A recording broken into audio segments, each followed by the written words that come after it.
Gotta testify, come up in the spot looking extra fly. For the day I die, I'ma touch the sky. Back when they thought pink polos would hurt the rock. Before Cam got the shit to pop, the doors closed. I felt like bad boy street team, I couldn't work the locks. Now let's go, take them back to the plan. Me and my mama hopped in that U-Haul van. Any pessimists, I ain't talk to them. Plus I ain't had no phone in my apartment. Let's take them back to the club. At least about an hour I stand online. I just wanted to dance. I went to Jacob an hour after I got my advance. I just wanted to shine. Jay favorite line, dog, in due time. Now they look at me like, damn, dog, you what I am. A hip-hop legend. I think I died in an accident, cause this must be heaven. I gotta testify. Come up in the spot looking extra fly. For the day I die, I'ma touch the sky. Gotta testify. Come up in the spot looking extra fly. Yeah. For the day I die, you gon' touch the sky. Yes, yes, yes. Guess who's on third? Lupe still like Lupe in the third. Here like here till I'm bitter on the curb. Peach fuzz buzz, but bitter on the verge. Let's slow it down like river on the serve. Bottle shaped body like Mrs. Butterworth. But before you say another word, I'm back on the block like I'm laying on the street. I'm trying to stop lying like I'm Rob, but I'm not lying when I'm laying on the beat. On guard, a touche, Lupe, cool as the undog, but I still feel possessed as a gun charge. To come as correct as a pawn star. And a fresh pair of steps in my best foreign car. So, I represent the first, now let me end my verse right where the horns are like, I gotta testify, come up in the spot looking extra fly. For the day you die, you gon' touch the sky. You gon' touch the sky, baby girl, testify. Come up in the spot looking extra fly. For the day you die, you gon' touch the sky. Back in Gucci was the shit to rock. Back when Slick Rick got the shit to pop. I'd do anything to say I got it. Damn, them new loafers hurt my pocket. Before anybody wanted K-West beats, me and my girl split the buffet at KFC. Dog, I was having nervous breakdowns like, man, these niggas that much better than me. Baby, I'm going on an aeroplane, and I don't know if I'll be back again. Sure enough, I sent the plane tickets, but when she came to kick it, things became different. Any girl I cheated on, she skeeted on, couldn't keep it at home, thought I needed a knee alone. I'm trying to right my wrongs, but it's funny them same wrongs help me write the song now.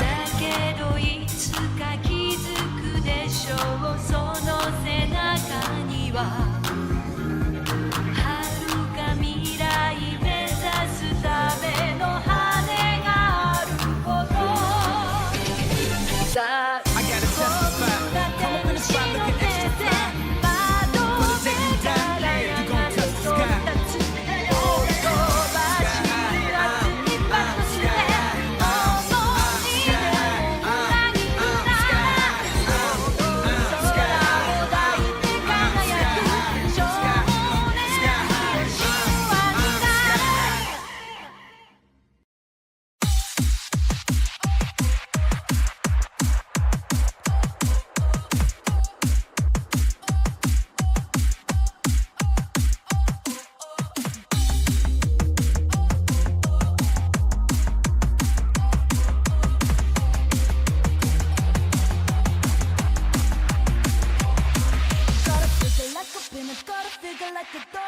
Don't care if you think I'm dumb, I don't care at all.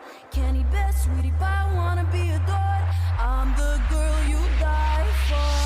I'll show you up and I'll spit you out, cause that's what young love is all about. So pull me closer and kiss me hard. I'm gonna pop your bubblegum heart.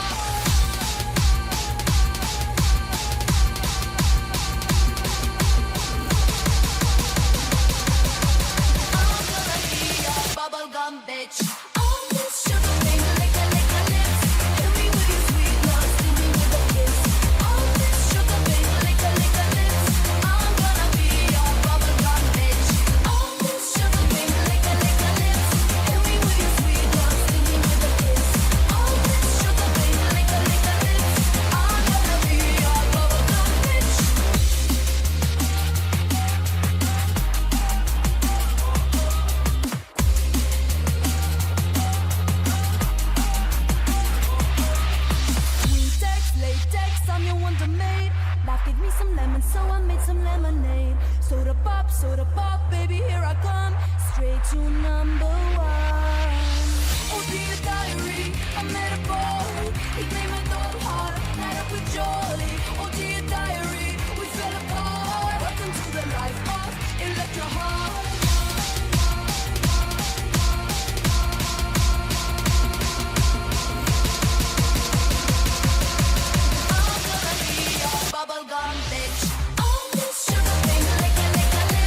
you, and now I'm gushing. I play for you, but you never care. Spinning my face, my love, they won't face me. Spinning my face, my love, they won't change me. Spinning my face, my love, I go crazy. Spinning my face, my love, I go straight. Spinning my face, my love, they won't face me. Spinning my face, my love, they won't change me. Spinning my face, my love, I go crazy. Spinning my face, my love, I go mad. For sure, tell me, give it up, I leave everyone in the car. All I wanna say, I'll do anything you can do. Show me how where I shoot it through my motherfucking palm. She got a crack in the room with a noose and a back. And the bitch so got me crazy, little hoe had us out. She got the gas house, show it, I was smoke out the attic. You're right, I know we love to argue, let's get at it. You crush my heart and say it's nothing. You broke Happy me down, New I Year, can't streamer. or cut it. I play for you, and now I'm gushing. I play for you, but you never care. Spinning my face, my love, they won't face me. Spinning my face, my love, they won't change me. Spinning my face, my love, I go crazy. Spinning my face, my love, I go straight. Spinning my face, my love, they won't face me. Spinning my face, my love, they won't change me. Spinning my face, my love, I go crazy. Spinning my face, my love, I go mad.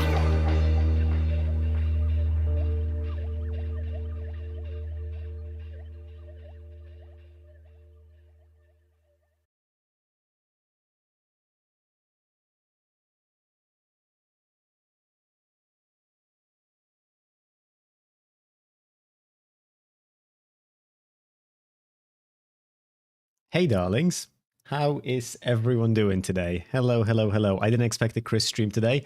Well then, Amp, you little bastard. That'd be because you don't fucking read any of my announcements, do you? It says right here, since it falls on a Wednesday, I'll do a stream to make up for it on Thursday, 1st of January. And you didn't read, because you're an arsehole. We're going into the year of our Lord 2026, and you're an arsehole, mate. How are you all doing? Hello, hello, and welcome. Got a little bit of everything today. Just gonna drift into 2026 all nice and cozy. You expect your followers to read? True, true. I want a loyal cult, not a smart one, so the lack of ability to read might work out in our favor in the end. Welcome, hello, and a happy New Year's to everyone. How are we all doing today? I hope you all have enjoyed your New Year's Eve. And I hope you are ready to go into 2026. I suppose you've got no other choice now. For the last 19 hours and 39 minutes, we have been in 2026, although I suppose that's a bit different depending on what time zone you're in. But yeah. 13 months Pog. Hey, Stepan, how you doing, buddy? Hey, look at that. We're grabbing big achievements right off the bat. Jotun, thank you for the Prime resubscription. I will have you know, I've already spoiled it in chat, but I'll say it again. You are the first subscriber in the year of our Lord 2026, so you can wear that like a badge. And Stepan, thank you for the resubscription as well, 13 months. And you have now started, Stepan, the first hype train of the year of our Lord 2026. And Amanax, thank you kindly. That was loud 5 times in a row. Thank you, thank you, thank you. Why the fuck was that so loud? Did I fuck up my settings or something? Thank you for the 5 gifted subs, love. Thank you so, so much. And since we are continuing on the streak, Amanax, you are the first person to have gifted a community sub in the year 2026. I should be writing this shit down. Hold on. This is like big milestones. This will be nice to talk about in the time to come in the future.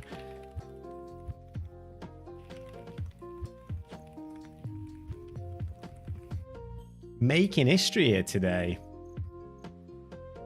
Let me have a look at what we've got here in chat. And we've got Popo in YouTube. How are you doing, Popo? Happy New Year to you too, buddy. And in Twitch, we've got Monolive, there's Amanax, Ties and Wine. We've got Ruby. We've got Jotun, obviously. We've got Amp. And we've got Michael. Szczęśliwego Nowego Roku. Hey, Michael, 45 stream streak. Let's fucking go. And the model bender didn't work, which is curious. I suppose something might have gotten fucked over the New Year's, connections-wise. It be what it be. I have about 2 hours of driving on the S7 before me. Oh, bro, today it should be all right. Have you guys seen what happened on our highways over the last couple of days? So, to all of my foreign friends, foreign, I suppose, is a peculiar word to describe you lot, given that internet is a little bit international, arguably English. But here in Poland, we have had a snowstorm. We don't get those very often, so when it snowed, it fucking snowed. It was bad. Like, snow everywhere. Snow on the fucking highways or motorways, depending on where you're from. But you know what I mean, the bit of the road where you get to go quick. And there have been a lot of accidents, to my understanding. I think, wasn't it S7 that was completely locked down for quite a few hours, and people there were panicking because they've had no food, no water, and no privacy, really. Because the thing is, over the course of the 7 hours, a lot of people needed to go to the toilet, and I suppose going for a quick piss isn't going to be that big a deal, but if you need to take a shit in a snowstorm on a highway, that's got to be real fucking uncomfortable. I'm already 2 hours deep, yeah, 7. Oh, you're already 2 hours deep. And I'm having a break right now. I feel you, buddy. I feel you. When me and my fiance, when we travel to her parents, to my in-laws essentially for the holidays, it's about a 5-hour drive. So we usually just switch midway through. It's not that it's impossible to do a 5-hour drive. It's just exhausting. You know what I mean? For piss and a quick snack. Yeah, we usually stop at a Burger King. That's the only time I ever get a Burger King. Like it very much. You're not my close friend. We're not parasocial. You are incredibly parasocial, Diz. Who the fuck are you lying to, bro? Zima zaskoczyła polskich kierowców. True. That's certainly a headline none of us have ever seen before. Alright, chat. As for the content for today, I've got a little bit of everything, as you might have seen in the Discord announcement, assuming you read those, Amp, eh?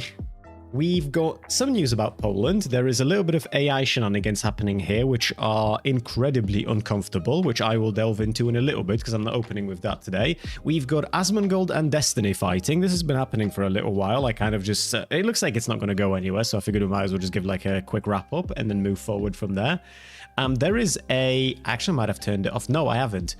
Idubbbz, we're going to talk about Idubbbz a little bit. Idubbbz and Anissa do the podcast. Anissa said something during that podcast. We've had a little bit of a back and forth on Discord about it. I want to open it up to the floor. I am very deeply saddened every time Idubbbz comes across my screen. It is fucking grim. And we've got a little bit of Clavicular discourse. I don't know if you guys have seen anything to do with that dude. He is shockingly weird. I don't want to spoil too much. He's a Groiper Luxmaxer who has been on steroids since he was 14 in order to Luxmax, essentially. It's, the whole thing is weird, man. It's just fucking strange. Like, through and through, it's got that, like, that whiff of sadness about it, you know what I mean? Like flowers dying when the fucking time of the year changes. It's just like, you can't really describe it, but you feel the sadness on like a deep level, you know? Oh, redeems don't work? If they don't work, that will most probably be because a connection somewhere has taken a shit. Ooh, I actually think I might know which one it took a shit. Hold on, let me see if I can tweak that real quick whilst we're still yapping. Because it looks to me like this is StreamerBot not working properly. I have been tweaking some things in it over the last couple of days, because I've obviously had a little bit of time on my hands, so odds are that I've tweaked in the wrong direction. No worries, Stepan, no worries. If I'm still live by 9, because today's going to be a bit of a shorter stream, then I will certainly welcome you in my arms, my friend. Yeah, I think StreamerBot took a shit, because it ain't opening. Hold on, let me see if I can go into my task admin, and if I can find it in here. Because if it's not opening, then what that means is that it is open somewhere, and it's just refusing to work.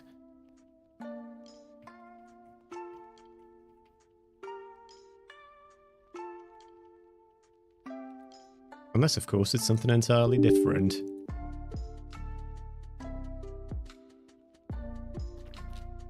Hey, Unix, how you doing, love? How's life? How's everything?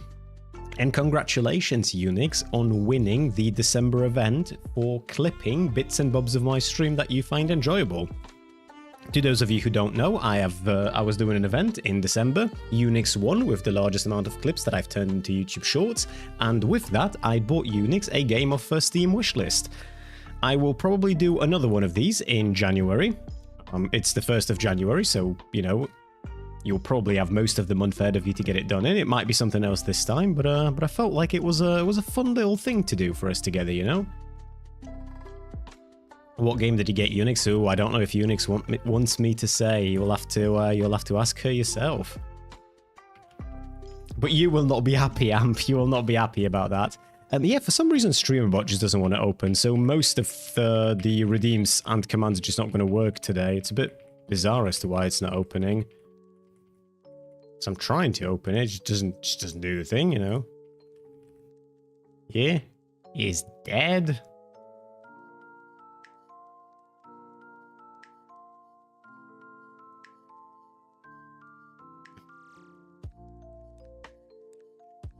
Yeah, I think we will have to just do without redeems today.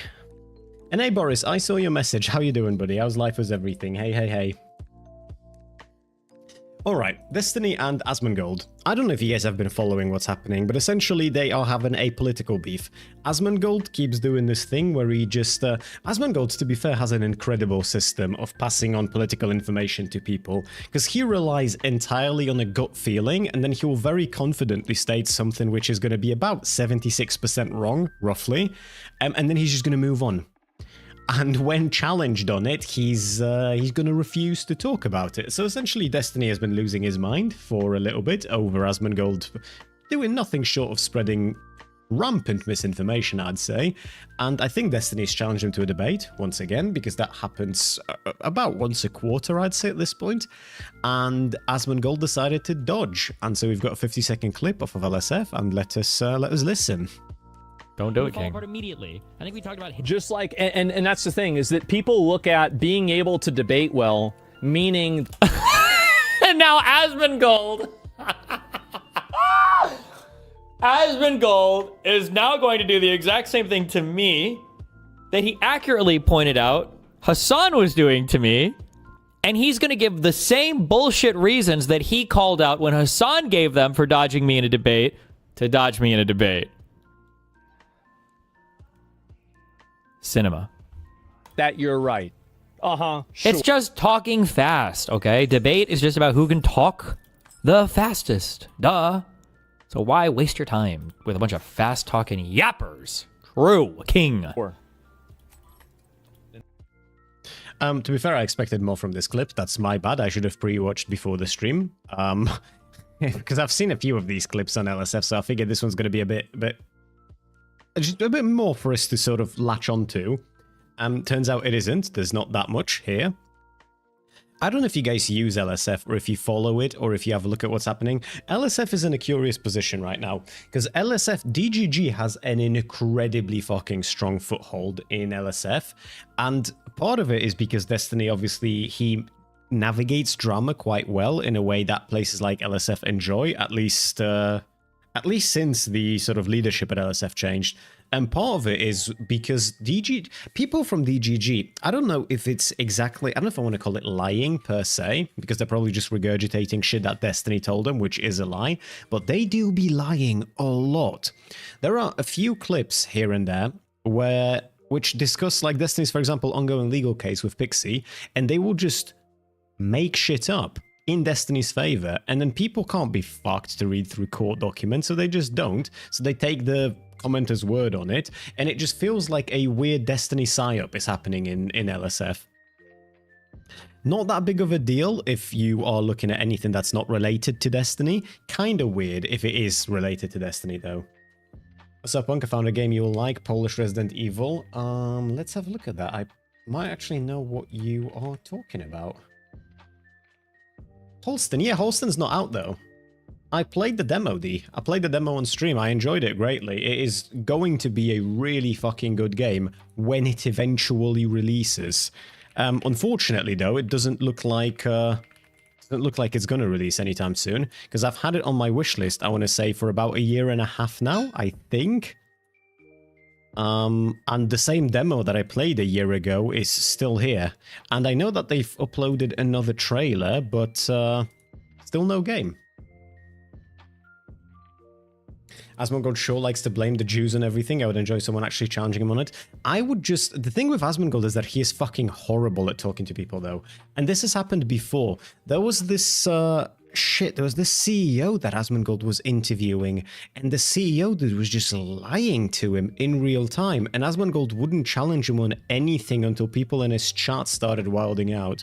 Asmongold's just fucking dog shit at sifting through data. That's why most of his political opinions can be debunked incredibly quickly, just not as quickly he puts them out, which creates this weird problem. It's the same shit that I've said in the past, that like, if you've got boomer parents, you'll be able to relate to this, because you probably have gone through this yourself as well. Well, like, they're going to believe some dog shit fucking conspiracy, and it's going to take you time to unravel that conspiracy, and by the time you've done so, they've moved on to 6 other conspiracies, and you literally can't keep up.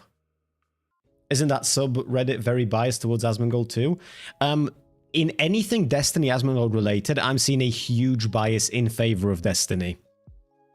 Asmongold versus anyone else is usually Asmongold.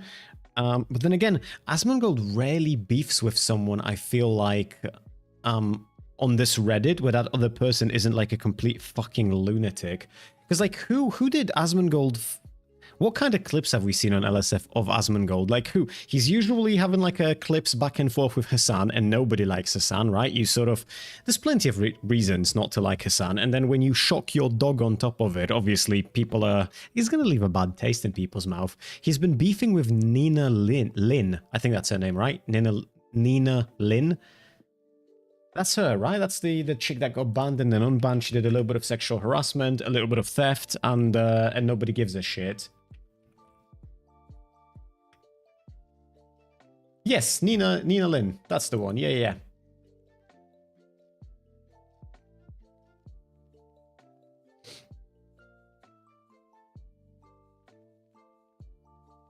There's been a Destiny LSF takeover for a while now since people started going after Hassan more. It is what it is. That's sort of the bummer about all of this, is that you can't really... It's so difficult to not fall into one of these camps, because it's just so fucking tribal on the internet nowadays. Whatever the case might be, though, it is what it is, right? It's just fucking stupid beef between Destiny and Asmongold. Nothing's going to come of it, because Asmongold's never going to talk to someone. And Destiny, piece of shit that he is, he's got half-decent political analysis usually, although he can be off his fucking deep end too. The point is that Asmongold's never going to talk to anyone who can challenge him. He just never is, which is curious, because Asmongold's criticized people for not doing that before. It's just pathetic. It's just ego, right? He would rather maintain an image of himself that he has in his head, or the image that so many of us, well, not us because we don't watch him, but his viewers have in their head of him, than just talk to somebody who can challenge him on his shit. This is way more interesting, though. Okay, how many of you know what happened with Clavicular over the holidays, over the New Year's Eve, sort of the end of December period? How many of you have been following this at all? Not me? Okay, so this is basically... I'm going to give you like a huge TLDR, and then we're going to jump onto some conspiracy shit. Clavicular is a lux-maxing groiper. He has been making rounds because on stream he recorded himself essentially hitting a stalker with a car, like driving into a stalker with a car. And the thing is, though, that it's possible that none of that happened. Like, if you look for the damage caused, you won't find anything. If you look at the stalker dude, he's also got like an online presence, and he went live shortly thereafter and nothing happened. And now the charges were dropped. And the thing is, people are taking this as like a huge fucking victory lap. But look, I don't give a shit that some dickhead out there decided to commit a little bit of attempted vehicular manslaughter on a stream stalker, right? Couldn't care less. I'm gonna just be honest with you. Stream stalkers are like the bottom of the barrel fucking human trash. They're only like in my mind, I only care about their legal protections insofar as everyone's entitled to them. But I genuinely couldn't care less that he tried to run over one with his car. That being said, it is still a crime to run over someone with your car, especially if you're recorded on your stream right before you've done it, saying that that you want to kill him, and then right after you've done it, saying that you hope he died. Now, it looks to be the case that he will not face any criminal charges in the Cybertruck incident, according to the Miami-Dade Sheriff's Office. And the only way, in my mind, for this to be the case, and we're going to watch a video on like a legal analysis of this in just a sec. The only way for this to be the case, in my mind, is if he hasn't actually run him over. Because here's the thing. So I haven't collected everything that I would need to talk about this properly, because I just want to yap for a little bit, right? It's the New Year's. It's the first of 2026, and my goal for this year, chat, isn't to be perfect. It's just to be a little bit better than I was last year, and I feel like that's good enough for me. At the place where he's allegedly run over the dude, you can see that there is the curb is quite high up. And it looks like because what it looked like initially is that he ran over the dude to a point where like his car jumped a little bit. But now that you can see like the sort of bird's eye view of the place where it happened, it could very well just be the case that he drove up a curb. Which also would explain why there are going to be no criminal charges, no prosecution, nothing, because there isn't anything to prosecute him over if the whole thing was staged. And it gave him a shitloads of internet notoriety, and he started getting invited everywhere to talk with everyone. There is a really funny clip. Can you like show what you're talking about? I don't... I absolutely adore that I've just said I don't have any of this on me, and then she does like, no bro, show what you're talking about. Let's see if we can find like a quick clip on Google.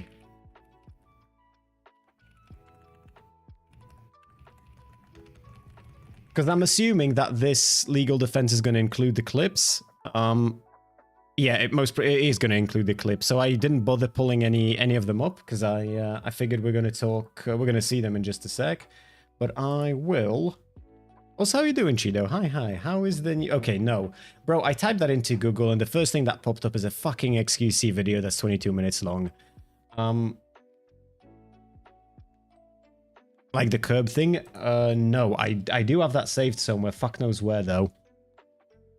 We'll see if we don't actually have it in the video that we're about to watch, and if we don't, I can look for it in just a sec, because I do think that it was. I'm pretty sure I saw it. It was somewhere on Reddit that I've seen it. I just don't remember which subreddit it was.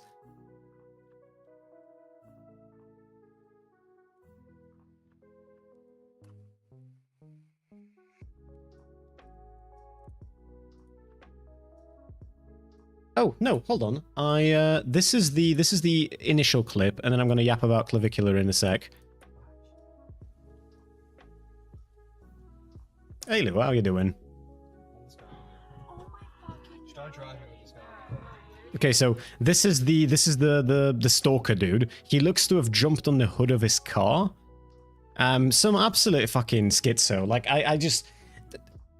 If the whole thing didn't reek of being staged, I genuinely couldn't care less if the dude could run over. I'm gonna be honest, bro. Stream stalkers are like scum. Oh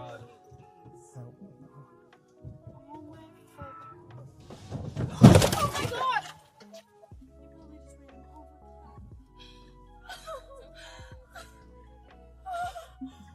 Oh my god. Oh my god.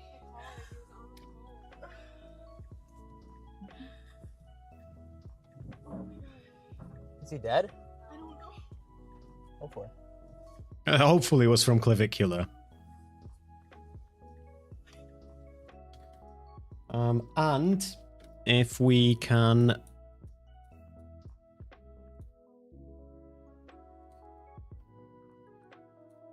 This is apparently the car park where it took place.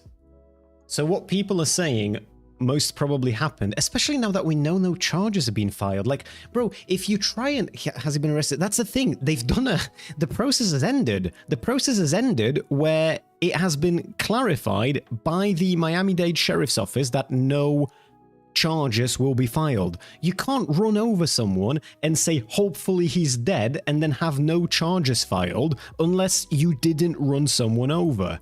So what people are saying is that he drove over, like, an extended curb. Now, I wasn't there. I've no idea, but I cannot imagine that he actually ran the dude over. Then the dude who he ran over is live streaming the incident. There are no injuries that you can see, no injuries that you can find anywhere online. And shortly thereafter, the whole thing is dropped after Clavicular has gone on a fucking tour talking to people like Michael Knowles. Which, by the way, shit, I actually should find this for you because I think that Contra tweeted this. Michael Knowles is like an actual piece of shit, and I don't think anyone really cares about what he has to say all that much, but an incredible fucking clip dropped from Michael Knowles talking to Clavicular. I think it was ContraPoints who clipped it as well. Hold on, let me see if I can find it. Michael Knowles obviously... yeah, I found it. Michael Knowles obviously is... being a rightoid pundit, the thing that he has to divert a conversation to is is talking about trans people. So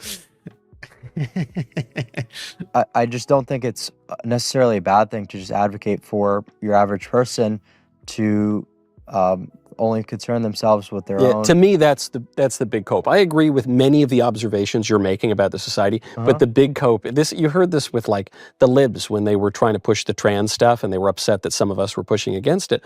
And they said, how does this affect you? You know, you're walking out, it's basically your society is Sodom and Gomorrah. And they say, well, how does it affect you if I decide I want to like castrate little kids in the school and redefine marriage and slaughter babies and sacrifice them to Moloch? And how does that affect you? You just mind your own business. And I think, how about I don't mind my own business? How about my business is my community and I have a right to enforce standards and norms that are good and traditional and conducive to flourishing? And how about you mind your own business? But the problem is, you see what you just did there is you spiked your cortisol thinking about transgenders. Will that max anything on me? No, that's a very catabolic hormone. So if you're advocating for people to, you know, go... I swear to God, every single time a fucking anyone now brings up trans people out of fucking nowhere, I'm gonna tell them that they've spiked their cortisol, which is a catabolic hormone, and they can't look max anymore. And now they look like shit and they will die alone. It's Shay, you have to be an insane looks maxer for this to be your response to someone. Just to fuck Michael Knowles and everything he represents. The dude is... he has no positive value that he brings to anything that he's included in. But you spiked your cortisol thinking about transgenders. It is such an incredible fucking... It's so stupid, bro. Do you think Clavicular thought Michael... do you think Clavicular taught Michael about jelking? Dude, Clavicular is... if you want to talk about him teaching people, before we watch this legal analysis, where is it? I think it's this one. Get Nick on. Clavicular has been on... I can't be fucked to play the whole 4-minute and 38-second clip. Clavicular apparently has been on roids since he's been 14, on performance-enhancing drugs. I think he's on TRT. I'm not entirely sure. Keep in mind, I've only found out this dude exists because he allegedly drove over a fucking stream stalker. So a lot of this is just me looking at my phone over the holiday period now and then and seeing more and more headlines pop up.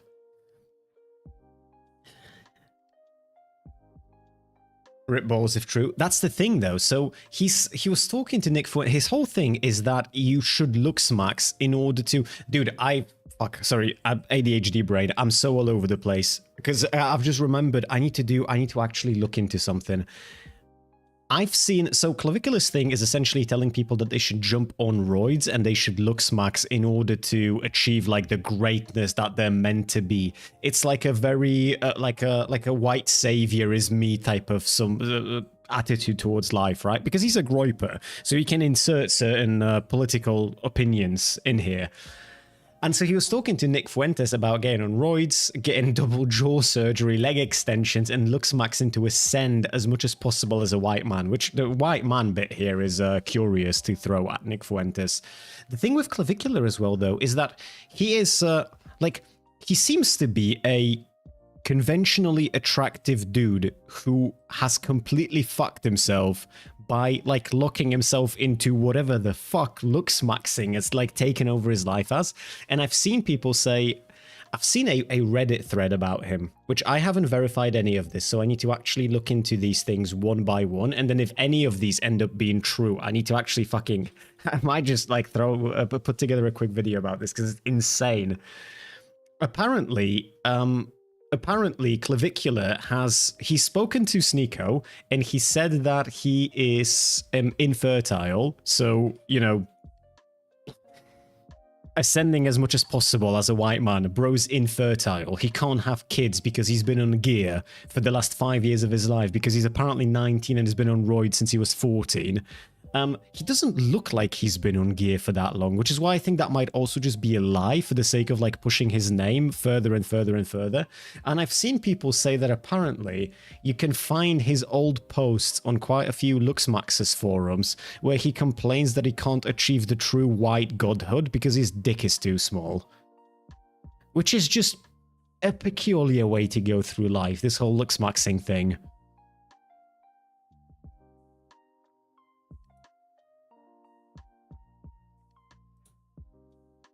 I don't know. The whole thing is just weird. We're gonna watch a legal breakdown of his Cybertruck crash. Dude, penis extension surgeries are a thing too. I've heard that they are, and I am way too afraid to actually look into it. I feel like that's just, bro, you're okay. You are genuinely okay with what you've got. You don't need a PP extension surgery, okay? You don't.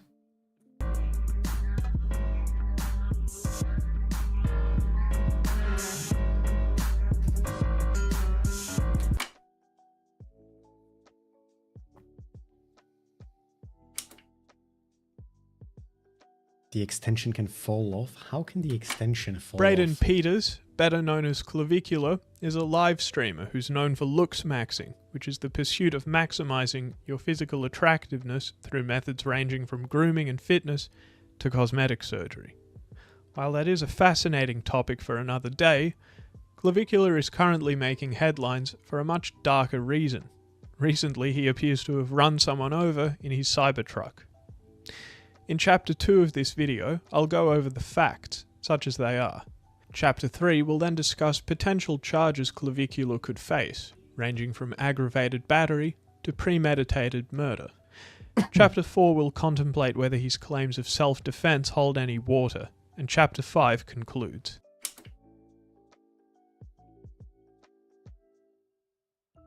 First, a necessary disclaimer. The facts surrounding this incident are still developing. We can't rule out, for instance, the possibility that this was a staged stunt. However, the footage currently appears to be real. As such, I'll proceed with my description of events, assuming that they occurred as depicted. On the 24th of December 2025, the now viral broadcast surfaced. It shows an individual who goes by Recan X lying on the bonnet of Clavicular's Cybertruck, ostensibly acting as a nuisance. A person off camera is heard telling Clavicular to start driving, after which the Cybertruck appears to move forward. Start driving with this guy. Drive. Recan X slides off the vehicle and appears to be run over. Immediately following the impact, Clavicular is heard saying, "Is he dead? Hopefully." Is he dead? I don't know. Hopefully. Further clips from the same live stream show Clavicular speaking to an individual wearing a reflective safety jacket. During the exchange, he claims he acted out of fear and self-defense. No, you don't know. There's armed people surrounding my car. Yeah, and they're armed. They all have pistols. Yeah, exactly. I can't see shit. Well, that's why. Well, when you're afraid, well, I don't know what's going on. However, Clavicular's actions before and after the incident may tell a different story. Prior to the incident, Clavicular had a heated exchange with Recan X and some others, after which he was recorded stating, "I want to kill each and every one of these guys." Yeah. Why do you think calling black people is bad? How you feel about that? I want to kill each and every one of these guys. Following the incident, Clavicular posted an AI illustration of himself running over Recan X with the caption, Bulgaria just entered the Eurozone. Yeah, they've adopted Euro, haven't they? Play stupid games, win stupid prizes. Of note is that RecanX appears to have been stalking and harassing Clavicular for some time. In one encounter, RecanX threw some kind of liquid at Clavicular. As of now, no further official details have been released regarding the condition of RecanX.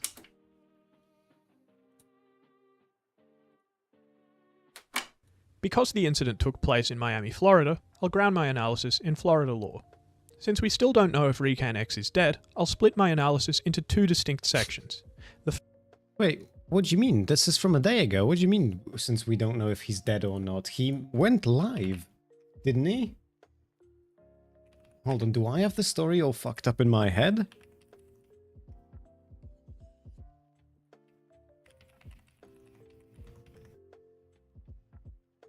I'm pretty sure the dude who was run over went live to talk about his injuries.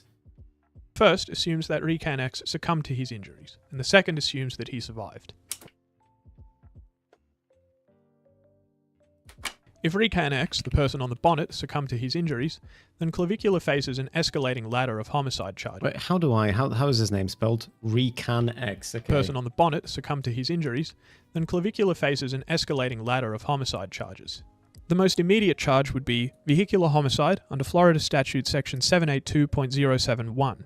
To secure a conviction, the prosecution must prove that Clavicular operated the vehicle in a reckless manner likely to cause the death of or great bodily harm to another.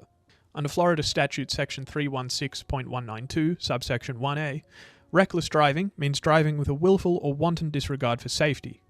Driving forward with a human lying on your bonnet could certainly be argued to meet this standard. I was going to check through his Instagram, but it wants you to log into Instagram to look through anything, so fuck that noise. I don't have a streamer Instagram account, so if one of you guys wants to have a look, by all means. But no, to my understanding, the dude's not dead. To my understanding, the dude is perfectly fine. Oh, I thought he died, so no charges was way more shocking to me. No. So, well, now I'm a bit confused because Solomon's released this video a day ago and it seems reasonably well researched. So I assume that there is something weird going on if I have like this certainty in my head that the dude's already like confirmed he's alive and Solomon hasn't included that in the video. But no, to my understanding, the dude's perfectly fine.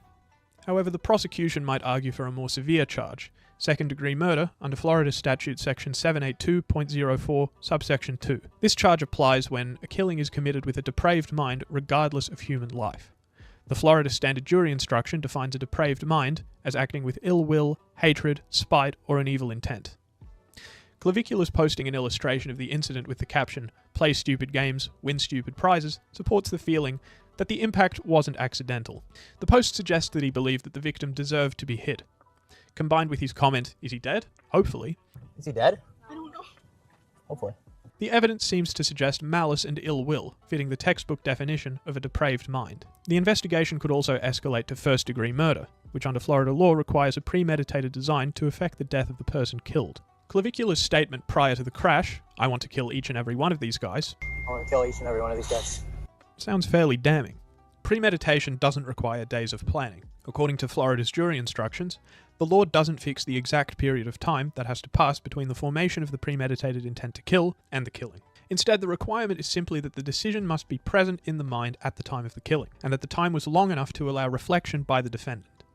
Stating a specific desire to kill the group, and then using a deadly weapon to run over a member of that group, would seem to provide evidence of this killing after consciously deciding to do so. However, there is a major flaw in the first-degree murder theory. RecanX came to Clavicular. It's not as if Clavicular hunted RecanX down. The man jumped on his hood. The defense will argue that this proves that there wasn't any kind of plan as such. They'll claim that his "I want to kill them" comment was just frustration and the actual crash was a split-second reaction. Hey Lua, thank you very much for the subscription. So many months. 38 months. So many months, Lua. So many months. Action to a sudden threat, not a premeditated I execution. love them happy though. If RecanX survived, then the baseline charge would be aggravated battery with a deadly weapon under Florida Statute Section 784.045. In Florida, an automobile is legally considered a deadly weapon if used in a manner likely to produce death or great bodily harm. Intent is also a requirement for battery, Given the video evidence, as well as the subsequent social media post, intent to strike can easily be inferred. Alternatively, based on the "I want to kill" statement, the state could charge attempted first-degree murder. The prosecution would argue that Clavicular took a substantial step toward committing murder by driving over Recan X, driven by his previously voiced intent to kill. However, even if a jury isn't convinced that Clavicular planned the attack, they could still convict him of attempted second-degree murder. This applies if they believe he didn't necessarily plan the attack beforehand, but acted with a depraved mind in the moment, which might be evidenced by his comment immediately after the impact, "Is he dead?" Elon should use the clip for a Tesla ad. Trust me, as of right now, he's got bigger fucking problems on his mind with what Grok's been doing with people's pictures and images. We'll talk about that in a sec, because I do have that somewhere in here. Hopefully. Clavicular's legal team would likely rely on self-defense. Florida's Stand Your Ground law, under Florida Statute Section 776.012, allows deadly force if a person reasonably believes it's necessary to prevent imminent harm or great bodily harm. Further, Florida Statute Section 776.013 subsection 2A provides a presumption of fear if someone is forcefully and unlawfully entering an occupied vehicle. Regarding the vehicle presumption, the footage shows Recan X lying on the bonnet, not forcefully entering the cabin. Being a nuisance on a bonnet is legally distinct from carjacking. Since Recan X wasn't breaking the glass or trying to open a door, the automatic presumption of fear likely doesn't 2025 apply. in general This flew leaves by very Clavicular quickly with for the me. burden of proving that his fear was objectively reasonable under the general Stand Your Ground law. Despite Clavicular's recounting of events, the video shows no visible firearms and nobody surrounding his car. A jury looking strictly at the footage might conclude that running over a pedestrian was a disproportionate response to a non-lethal, albeit very annoying obstruction. Critically, a reasonable person in Clavicular's position would seem to have had safer alternatives. If he truly felt threatened, then he could have locked the doors and called 911. Even if he felt the need to move, he could have inched the vehicle forward slowly to displace the person on the hood. Instead, the video appears to show rapid acceleration. A jury might view this escalation, choosing to run someone over rather than call for help or drive cautiously, as disproportionate and unnecessary, which would be fatal to I will say, obviously, not so much performing legal analysis as much as just sharing my own subjective thoughts. I feel like if somebody's established themselves as like a stalker of yours, then like the bar's got to be way lower on what you're able to do in a situation like this, right? It's not that you should be able to run him over, to be clear, but like the way how Solomon's describing this, I'm sure legally it's sound. It sounds so fucked that you still, like, the onus is entirely on you and some freakazoid is just stalking you. self-defense claim. The defense might attempt to use the alleged stalking history to justify Clavicular's fear, arguing that Recan X was a persistent threat. However, even if Recan X had harassed Clavicular for months, his prior conduct was seemingly limited to nuisance acts, and never escalated to lethal violence or any threats thereof. Further, the video doesn't show a man cornering his target. A jury is unlikely to accept that a history of petty harassment justifies the sudden escalation to deadly vehicular... He's a YouTuber, so probably not a good lawyer. I try and judge that on a case-by-case basis, and I don't think with Solomon I've ever seen him, like, say some, like, really dumb shit. I can't think of an instance where that happened. Because with people like Legal Mindset, you've got a plethora of examples of him just like making really basic mistakes in legal analysis, plus his entire fucking backstory. But with someone seems to be aight. Force. The prosecution may also flip any history of stalking to argue motive. The prosecution will claim that Clavicular wasn't afraid of the stalker, but tired of him, with his statement, "I want to kill each and every one of these guys," corroborating this. The defense would undoubtedly call this statement mere hyperbole, but it's difficult to argue that a threat was empty when the threat maker immediately proceeds to fulfill it. The prosecution will argue that Clavicular didn't drive forward to escape a threat, but rather to end a feud. The stupid prizes post would seem to reinforce this view. It suggests the running over was a punishment for the stalking, not a desperate survival tactic. Regardless of any potential... Yeah, just people don't take it seriously in general, Amanax, do they? I mean, even recently we've seen... I feel like it's not really that uncommon for us to see examples of streamers being stalked and then nothing proper ever happening to the stalker. Stalking history, the hopefully comment remains the defense's biggest hurdle. Is he dead? I don't know. Hopefully. Self-defense is legally predicated on the necessity of survival, not the desire to harm. A prosecutor will argue that even if you're being stalked, you're not allowed to kill your stalker and then joke about it. At least not on camera. If Recan X succumbed to his wounds, then Clavicular faces charges ranging from vehicular homicide to first-degree murder. If Recan X survived, then Clavicular faces aggravated battery or attempted murder. While Clavicular will argue self-defense based on a history of stalking and the claim of being surrounded by armed individuals, his own words and actions are his worst enemy. His pre-incident threat, his mid-incident malice, and his post-incident mockery paint a picture not of a terrified victim acting purely for survival, but of someone acting with punitive intent. Unless police find firearms on Recan X to corroborate Clavicular's story, Clavicular appears to have documented his own road to a lengthy prison sentence.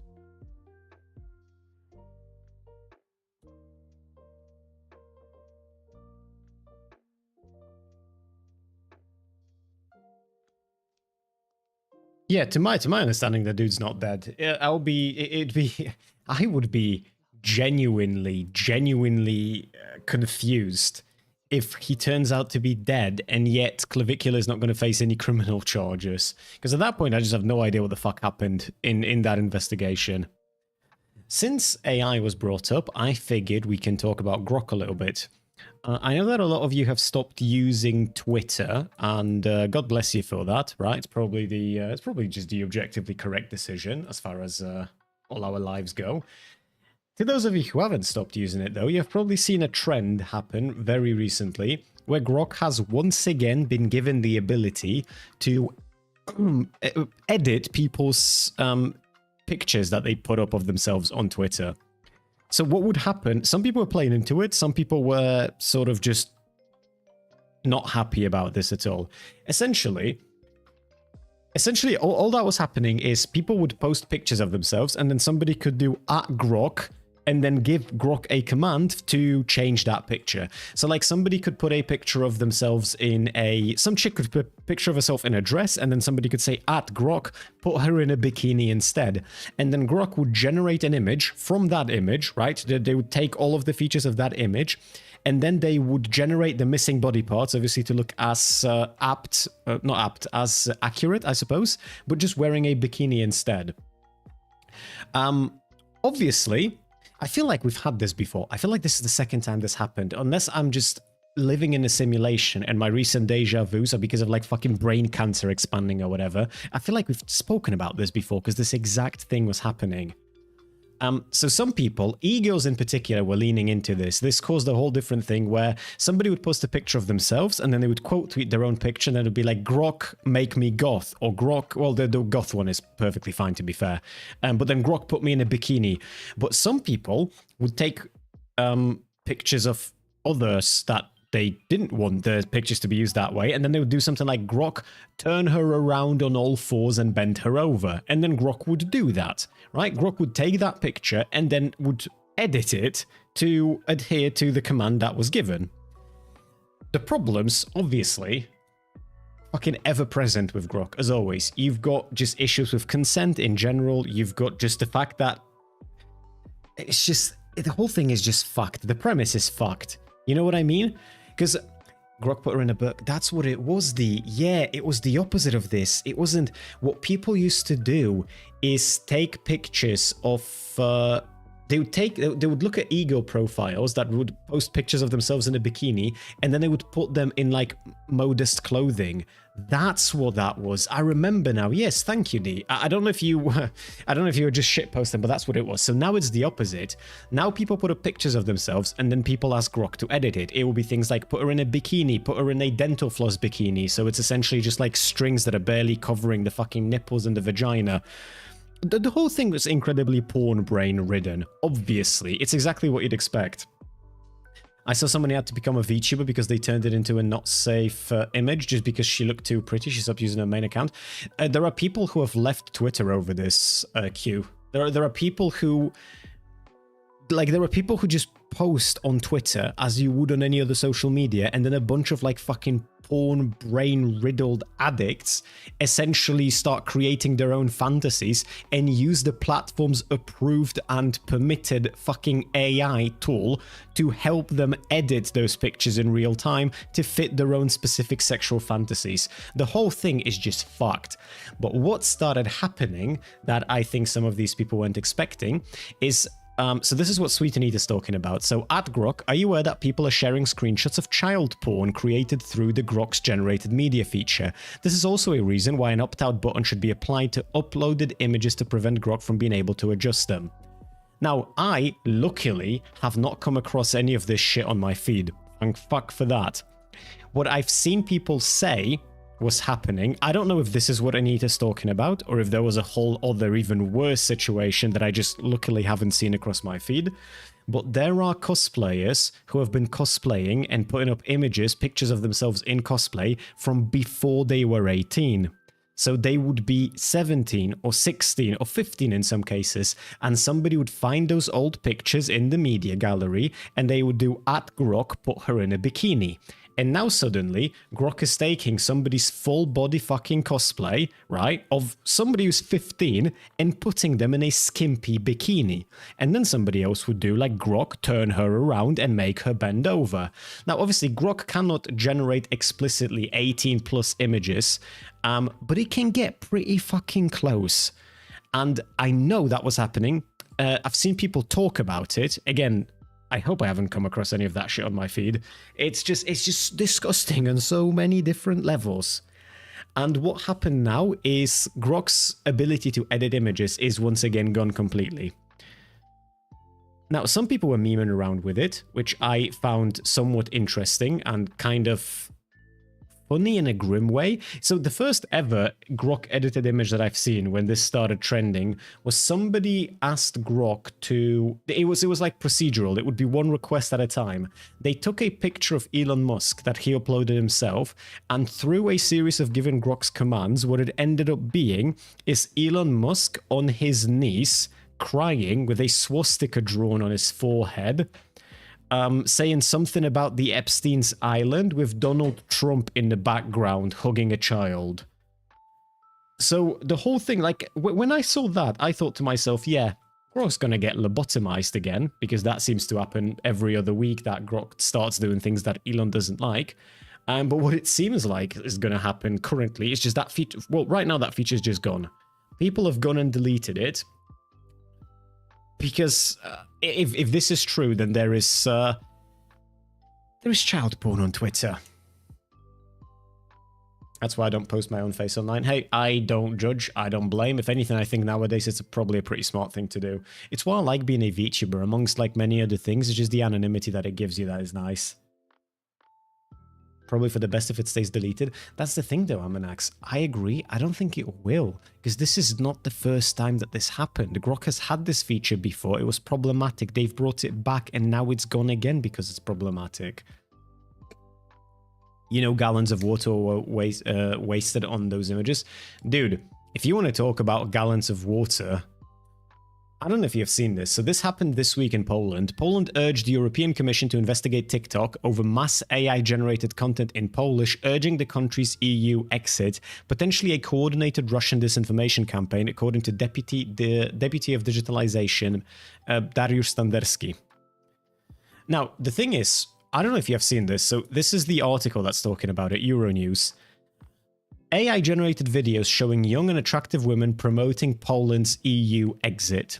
None of these chicks are real. This whole thing is AI. It's not just this also. There has been a whole fucking wave of this recently. I don't know if they're using Sora AI or what it is that they're using, but as of right now, there seems to be like this fucking underground war that is being fought where Russian disinformation is flooding our fucking social media en masse, and so many people are buying into it, man. You have to be a special kind of retard to take your political fucking advice from somebody just because they're attractive. But people do. And so, I've just noticed the fucking name being Wieczna Krucjata, which is like Eternal Crusade, I suppose the translation of this would be.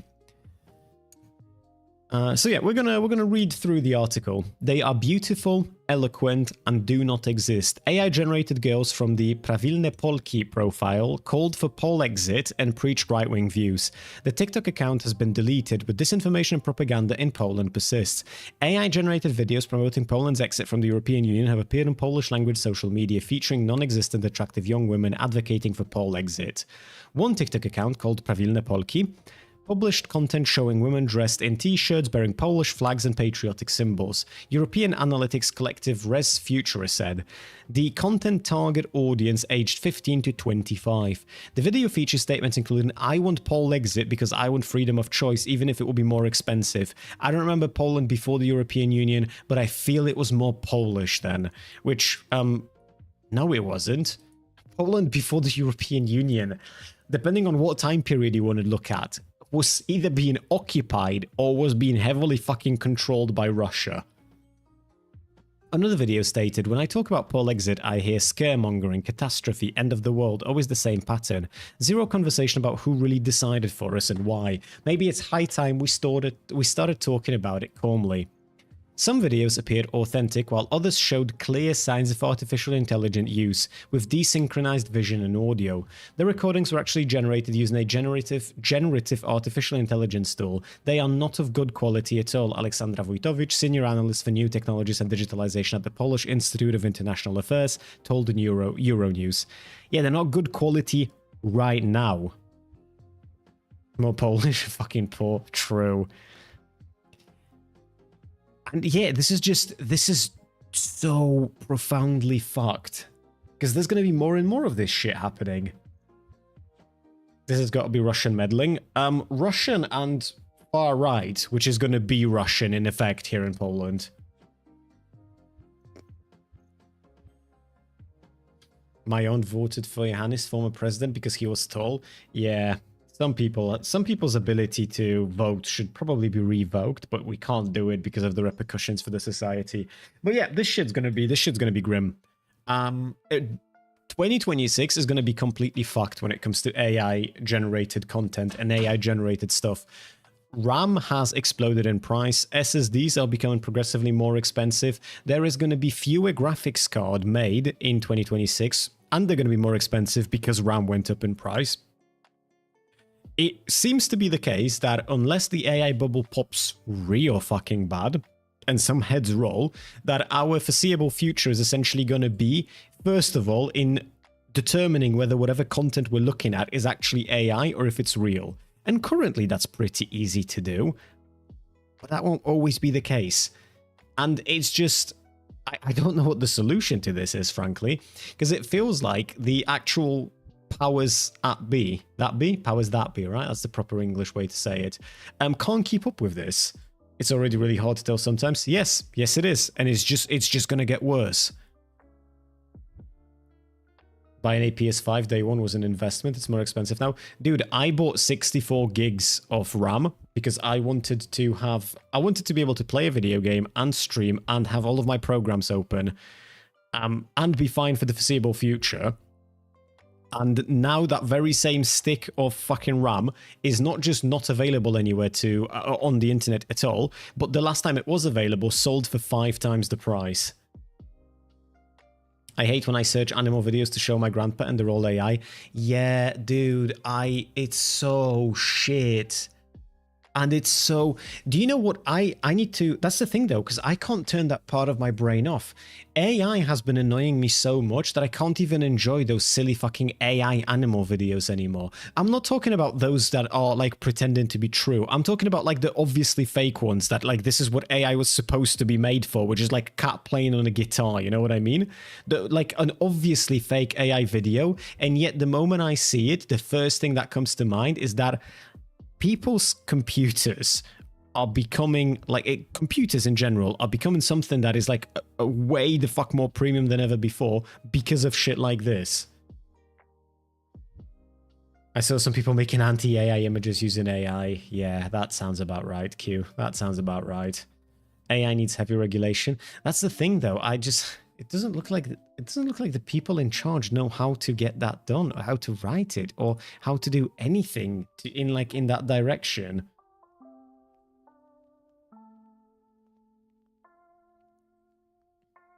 Same here, Amp. Yeah, on the 32 plus 32, not on the rest of it. I follow some channels that uses AI voices to make skits with cartoon characters. Well, the thing with AI voices as well, it's there is an entire avenue, or several avenues really, where AI is genuinely cool as fuck, useful, and just flat out good for us. And then there's this, and this is becoming like 90% of it. I hated the fake ones from the get-go. I inherently lose respect for anyone around me giggling and making that shit. Ooh, Lua. Are you seeing what I'm seeing, Lua? This is your moment, Lua, if you're still here. But also, I feel you, Amanax. I feel you. I'm okay with, like, the obviously fake ones, because the purpose there is, like, very different. But, I mean, I understand the frustration. Have a look at what Amanax just said, Lua. Don't disappoint me. Come on. Don't disappoint me. Okay, I have watched this video earlier today. I kind of feel like I want to rewatch it with you guys. I will get to it in just a sec. We've spoken about this. We've spoken about bits and bobs of this. I'll keep it. I've got this video as well, which I'm actually quite looking forward to. It's just 48 minutes, and I don't know if I have the brain capacity for that today. I hate it when I Google like a dog breed or something and the first image is AI generated one. I don't like this shit when you Google something and not just the first search result from the top is this like AI fucking answer, which is sort of correct about as often as it's incorrect. But then when you keep, like, when you scroll down, it pops up with this, like, well, did you know that Google Copilot is available right now and would you like to use it? Like, bro, I'm Googling what time 6 p.m. in Poland is in America. I don't want your fucking Copilot. What I want is the ability to get an answer without having to type -AI at the end of every single search result and without needing to say, no, I'm not interested 16 times a day. I don't get it. She did the 00 thing. Amanax said, I lose respect. Loose as in something's loose. It's not tight. Like you used to say that you're losing your mind. That's what I was pointing to, because you used to do the same thing. I was wondering if you're going to pick up on it.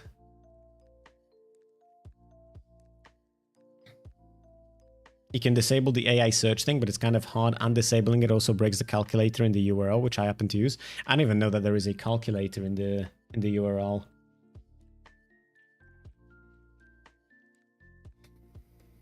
Have you guys seen this?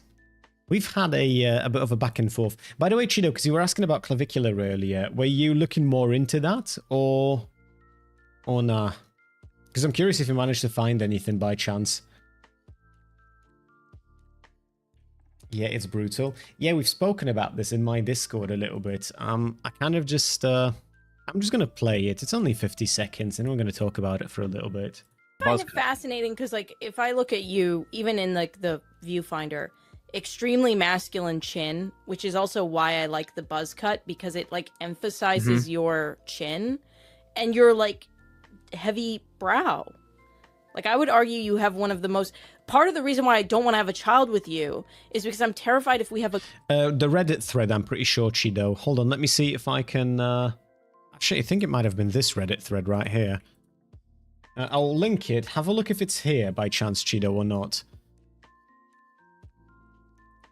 Girl, that she's gonna have all your masculine features. Isn't that interesting? I think about that a lot. Yeah. Hold on, I would argue you have one of the most... Part of the reason why I don't want to have a child with you is because I'm terrified if we have a girl that she's gonna have all your masculine features. Isn't that interesting? I think about that a lot. Yeah. I have never met somebody who has such an eagle face. Like, you have a very strong brow, which is very attractive on men. To be honest, there's a lot of attractive women that have that as well, like Kristen Stewart. Yeah. But combined with me, I think the combination would be bad for a woman. I think you're tripping. I don't know. This is so unpleasant, bro. And it's so unpleasant as well, because I feel like Idubbbz right here is just saying, nah, I think it'd be okay. And she's like, no, bro, if we have a girl, she's gonna look like a disgusting fucking homunculus. Like, bro, this is so sad. Why would you look somebody in the eye that you love, allegedly, and then say this? That's not a pleasant thing to say. This is some depressing shit. Now, obviously, they've had a conversation probably more than once about having kids or whatever. I don't imagine she's breaking this news to him on a podcast. It'd be indescribably fucking inhumane to do that. But still, it's just such a sad, rough fucking thing to say. I also, obviously, she's, I think she's realized she's fucking up when she started doing like the Kirsten Stewart bit. There is also another thing though, which is just a little bit iffy. This is more in the, her looking at him and saying this, I think is just bad across the board. As in, like, it's bipartisan, you know what I mean? Like, I don't think it matters if you're a leftist or if you're a righty in order for this to, like, make you feel sad. But then she does the whole thing, like, why is it a part of the reason that you don't want to have a kid with him is that if it turns out to be a girl, she's going to be fucking ugly? That's like a massively fucked up thing to say.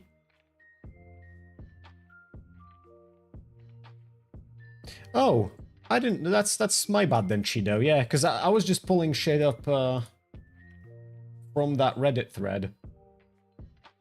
That is that's fucking grim. That he was just. I was planning on looking more into that later because now I'm not even sure if the. So I was under the impression that the dude that Clavicular hit, the Rican X, that he is alive and already went live since this happened. But now I'm seeing that he hasn't gone live since it happened. So I have no fucking idea what's happening with that story anymore.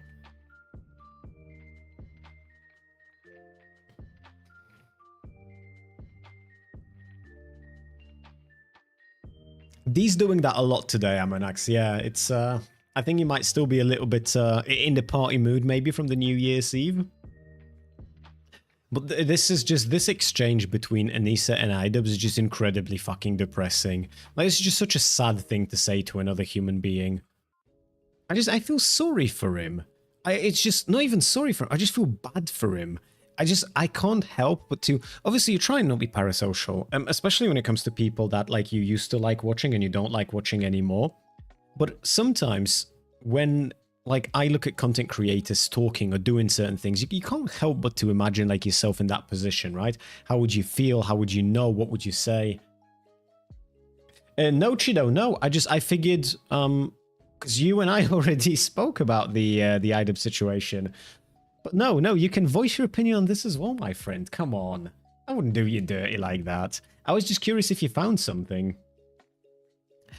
What was I saying? Oh yeah, I can't help but to like put myself in that person's position, and if I like put myself in Idubbbz's position and I imagine being told what he's just been told. I was saying in my Discord, because I was talking to Chido and a few others about this in I think it was in Unhinged chat, I'm not entirely sure.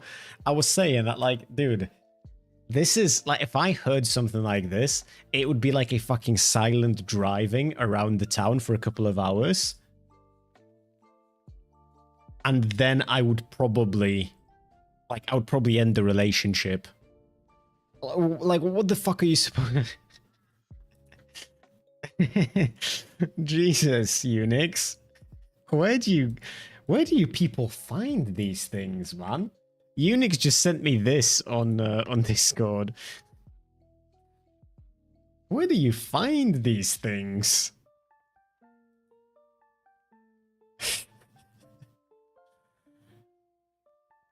This is so sad, though. This is so genuinely sad. Reddit? Yeah, of course.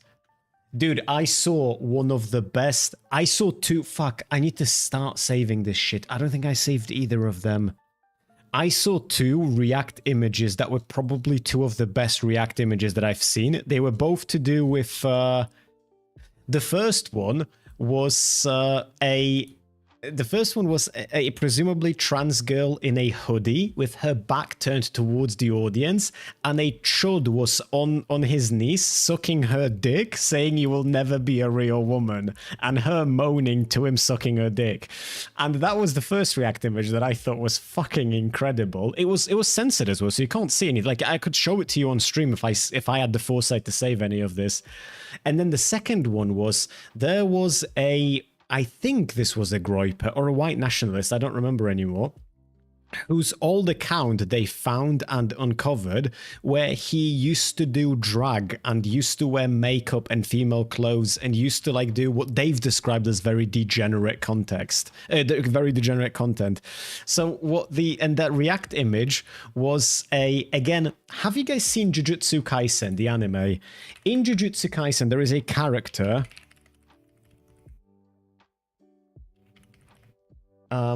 There is a character called Kenjaku, I think his name is.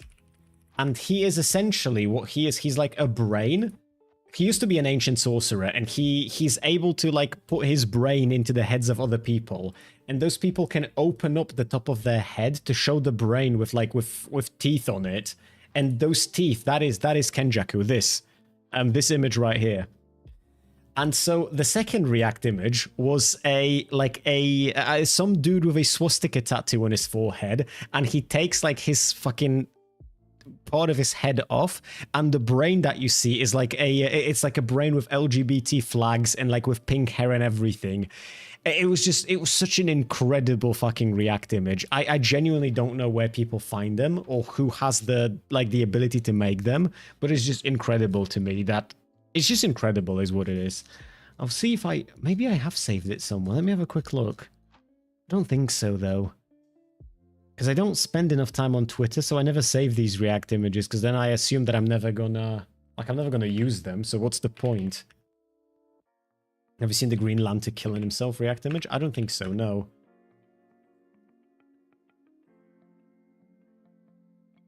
Chido one saying because you want kids. Well, yeah, that's part of it. That because I want kids, yeah. The other part of it, though, is the unnecessary cruelty, I think, of hammering that point home in such a manner. The unnecessary cruelty of looking at your partner and saying that part of the reason why you don't want kids is that on the off chance it would be a girl, she'd look like a fucking abomination. Obviously, I have a strong emotional reaction to Idubbbz's, to Anissa's statement to Idubbbz, because I myself do want kids, but I think it's also because I myself love my partner, and I'm not sure if that's present here, to be quite honest with you. Speaking of AI earlier, AI music companies have made a licensing deal with Sony Music, Universal Music, and Warner Music. Yeah, there's going to be a lot of that, Q. They've started doing AI ads as well, right? They've done one for Coke. I remember disliking it. It's also the I don't want kids with you, not in general. So on that note, I'm actually not sure what I don't know if they've made statements prior, and maybe Anissa doesn't want kids in general, so I'm trying not to read into that particular bit. If there is any reason why, if there's anything where Anissa said that she would be down to have kids with somebody else, then yeah, this would be like unsalvageable. Why don't I tattoo? Say Hassan Hassan. That might have been too many Hassans at once.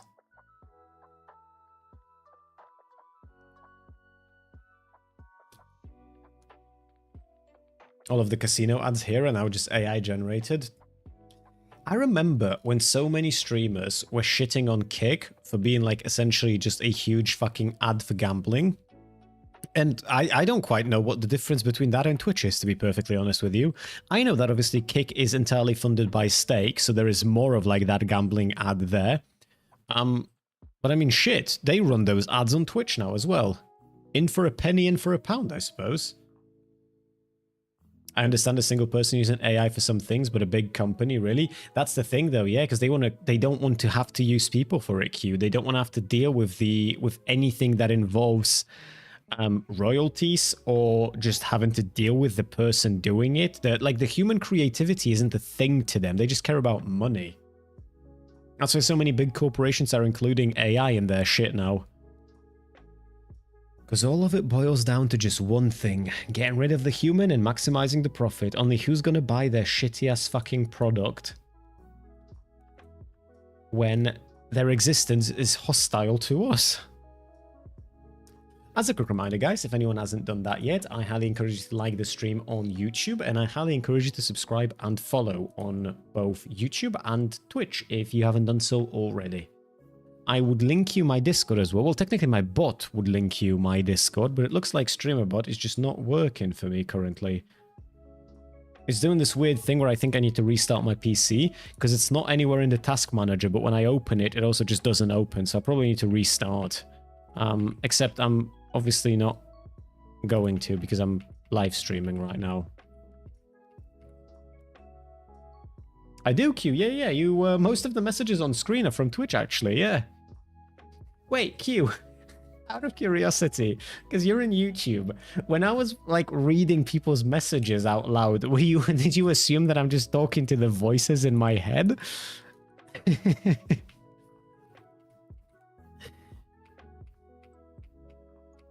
But yeah, I'm on Twitch as well. Hold on, let me link you my Twitch. I'm not schizophrenic, I promise.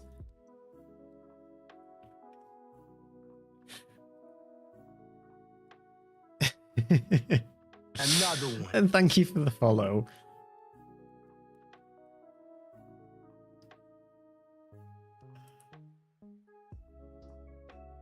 I'll never understand the fascination with the Idubbbz shit. I mean, it's the... I don't know if anyone's fascinated per se. I can't speak to the minds of the people who are. I can very much understand like the mentality behind watching some content creator for a very long period of time and then seeing them shift into something that is very, very different to what it used to be, and then making a comment based on that interaction. Because, like, to be fair, this could have been an exchange between literally any other two people. This could have been fucking Hassan and Valkyrie. This could have been Ludwig and Cutie. This could have been fucking Refses Desu and Straub.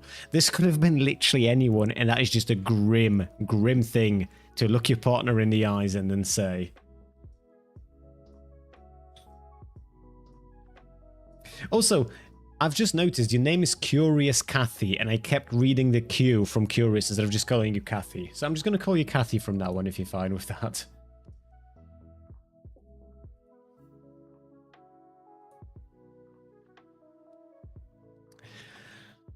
Where were we? What else do we have? Oh, yeah. We're all so fucked. NVIDIA X Palantir, global surveillance, pre-crime arrests, and AI. Tectone and a girl from Genshin Impact. Yeah, Tectone, I look forward to... Fuck, actually, I don't know what state Tectone's in. I was going to say I look forward to reading the court documents, but I'm not sure if they will be public.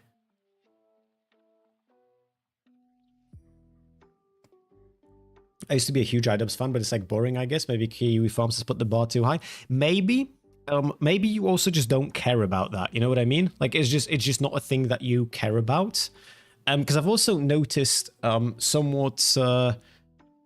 I've noticed that it seems like this exchange bothers people. But not entirely. Obviously, there is a lot of baggage with Idubbbz and Anissa, obviously, right? We'd be fucking stupid to deny that. But I think that this exchange is just one that would bother people regardless of who it came from. Because this is just a rough thing to say to your partner. I keep getting shorts about a gacha game named Arknights Enfield. Have you played it? No, I haven't, but in my defense, it's not out yet. It's coming out on 20th of January. I haven't applied for the beta tests because I'm not sure if I applied and just didn't get in, or if I didn't apply because I didn't care much for it. It initially didn't look all that interesting to me, but it's coming out in January on the 20th, so I'll be playing it when it's out. It's the whole she ruined him and he's a doormat, Yoko Ono type rhetoric that might be turning me off. Maybe, there is a decent amount of that. But I suppose it just... I don't know, to me it's kind of just whatever, you know? NVIDIA sells entertainment and video gaming to consumers, and they sell weapons and surveillance to governments. Just this year, NVIDIA vastly increased its lobbying efforts by over $3 million.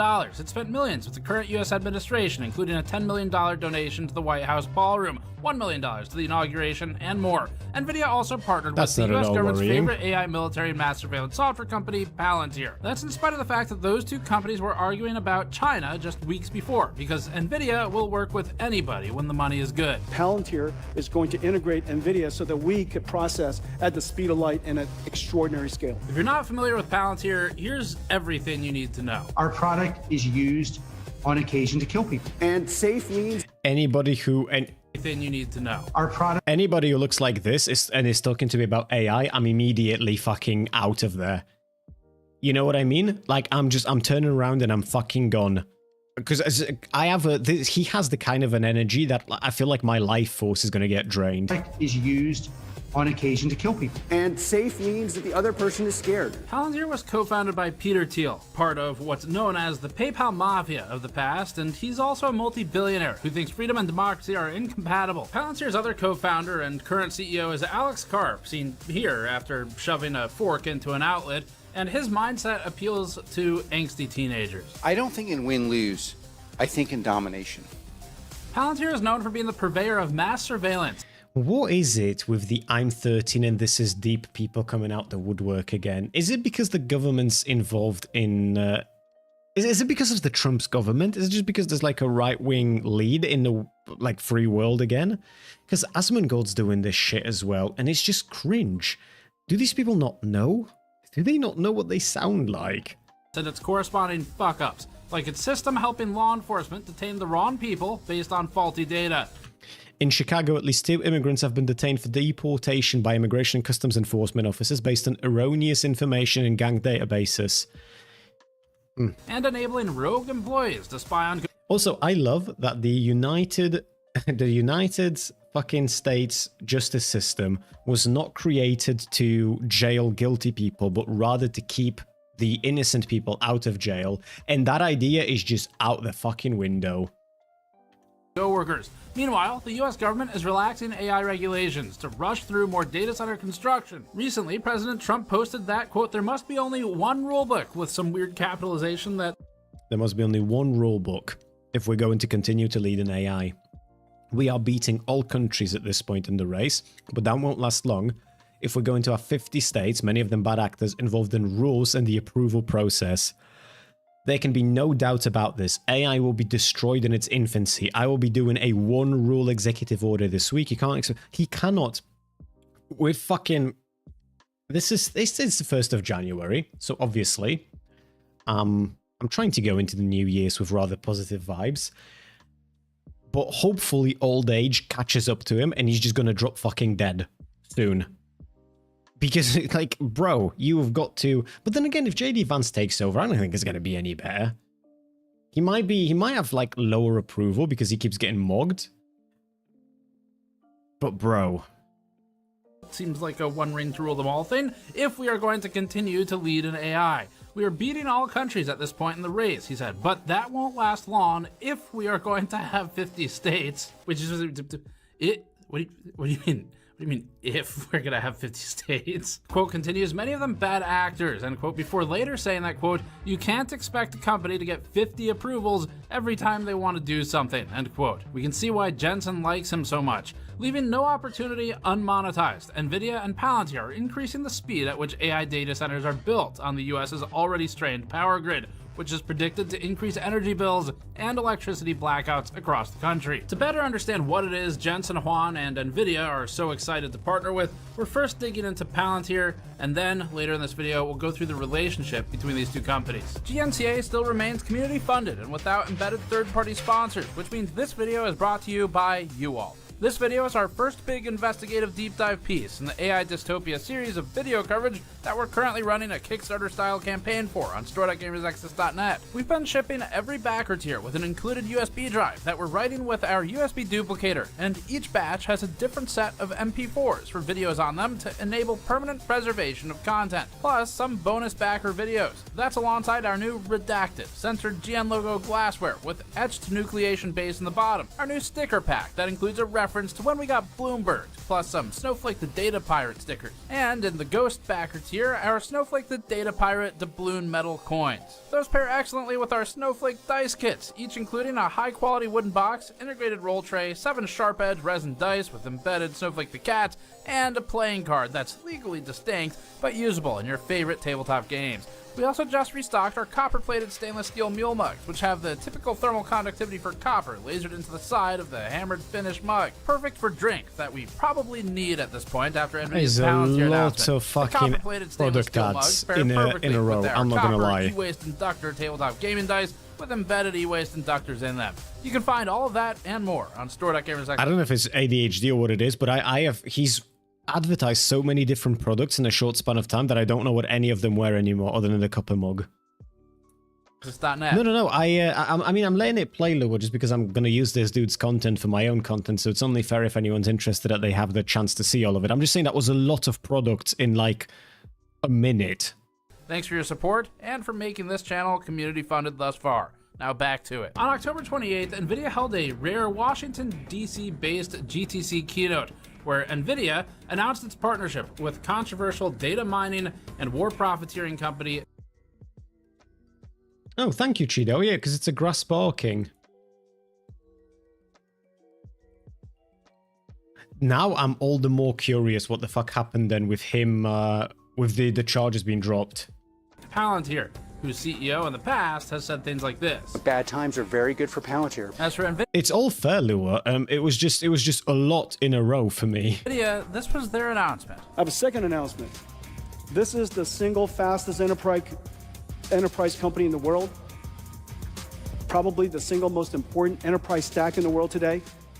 Palantir Ontology. With that announcement, NVIDIA officially went from powering first-person shooter video games to powering real-person shooters. Palantir has historically run its platforms on cloud providers like AWS and Azure, but it's now integrating NVIDIA's computing stack to bolster performance. As Jensen Huang put it, Palantir is going to integrate NVIDIA so that we could process at the speed of light and at extraordinary scale. In addition to NVIDIA's hardware, Palantir will adopt NVIDIA's CUDA-X libraries and Nemotron models into its AI framework. We'll start with the most obvious but most difficult question about Palantir, which is... Everyone who has an NVIDIA GPU is funding war crimes, by the way. True.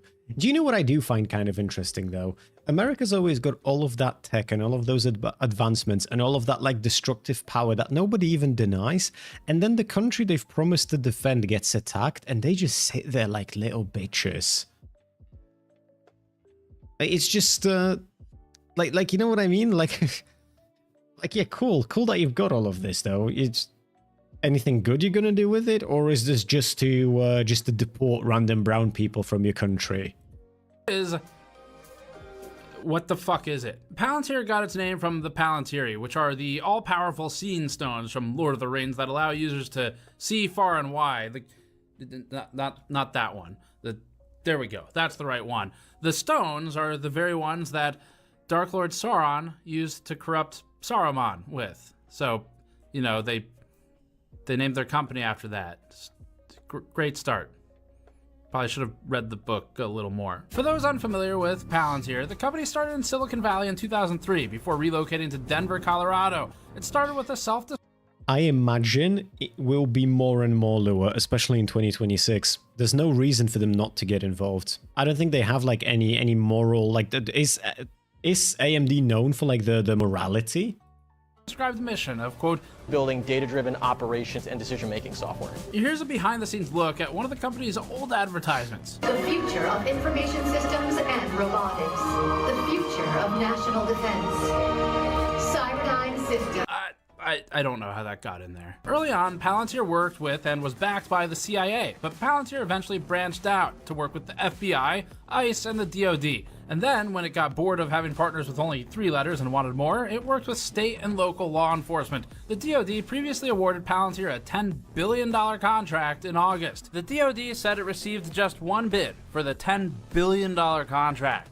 In an attempt to fight the baddies or something, Palantir created its Gotham platform, which the company says offers AI-driven combat superiority. If you want to think of Palantir as the analog to Cyberdyne, then Gotham could be thought of as its Skynet, without the artificial intelligence capabilities being AI sentience.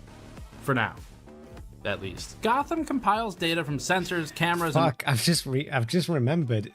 Was it Altman that made a Twitter post that they are hiring for like they're hiring for a position where like you need to be monitoring the AI because it's getting like it's starting to like recognize self-preservation or some shit like this.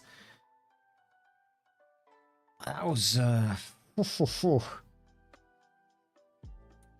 reports and can give users recommended courses of action through a ChatGPT style chat box. You watch a snippet from this video to see it in action. Satellites in orbit high above the Earth can look through any window in any building in any city anywhere in the world. Wait, sorry, that's Cyberdyne again from Terminator.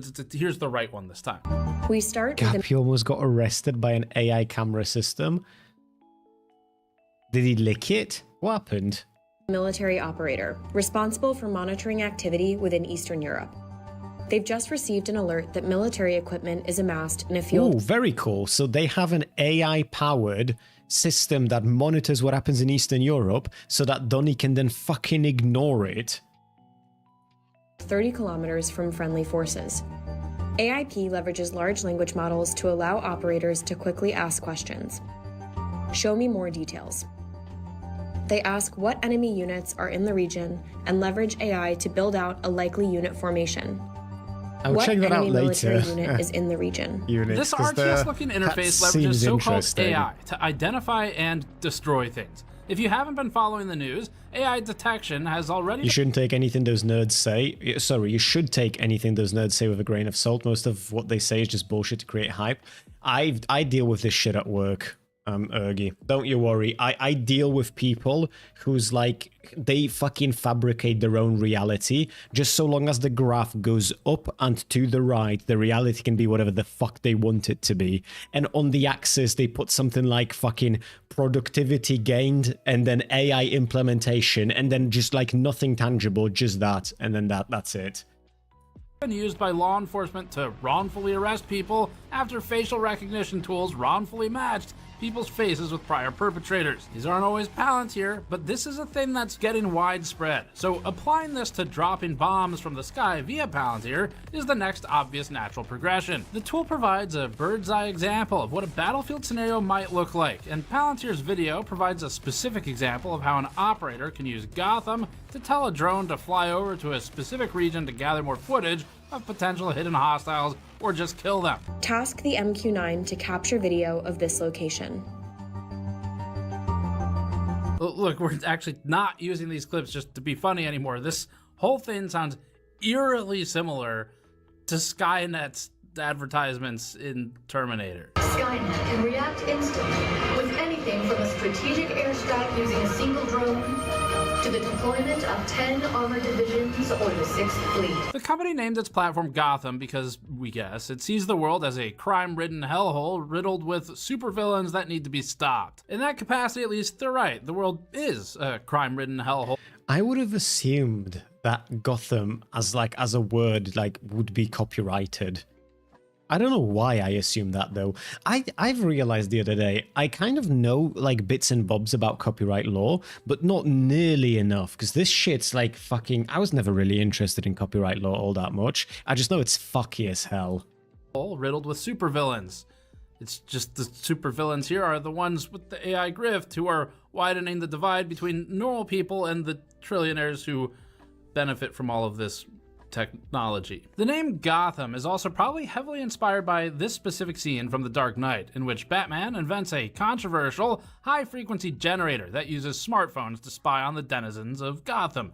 The movie basically alluded to its existence as a necessary evil. We guess Palantir leaned into the evil part by naming its spying system Gotham. At least in the movie, though, there's a kill switch, and Lucius Fox ends up shutting it down. Killing people isn't the only thing that Palantir does. Palantir has also seeped its way into non-defense sectors of the government, like the IRS or some of the federal public health agencies. It eventually went public in 2020 and transitioned to work with private enterprises. The company created Palantir Foundry, which it has described as the, quote, operating system for the modern enterprise, end quote.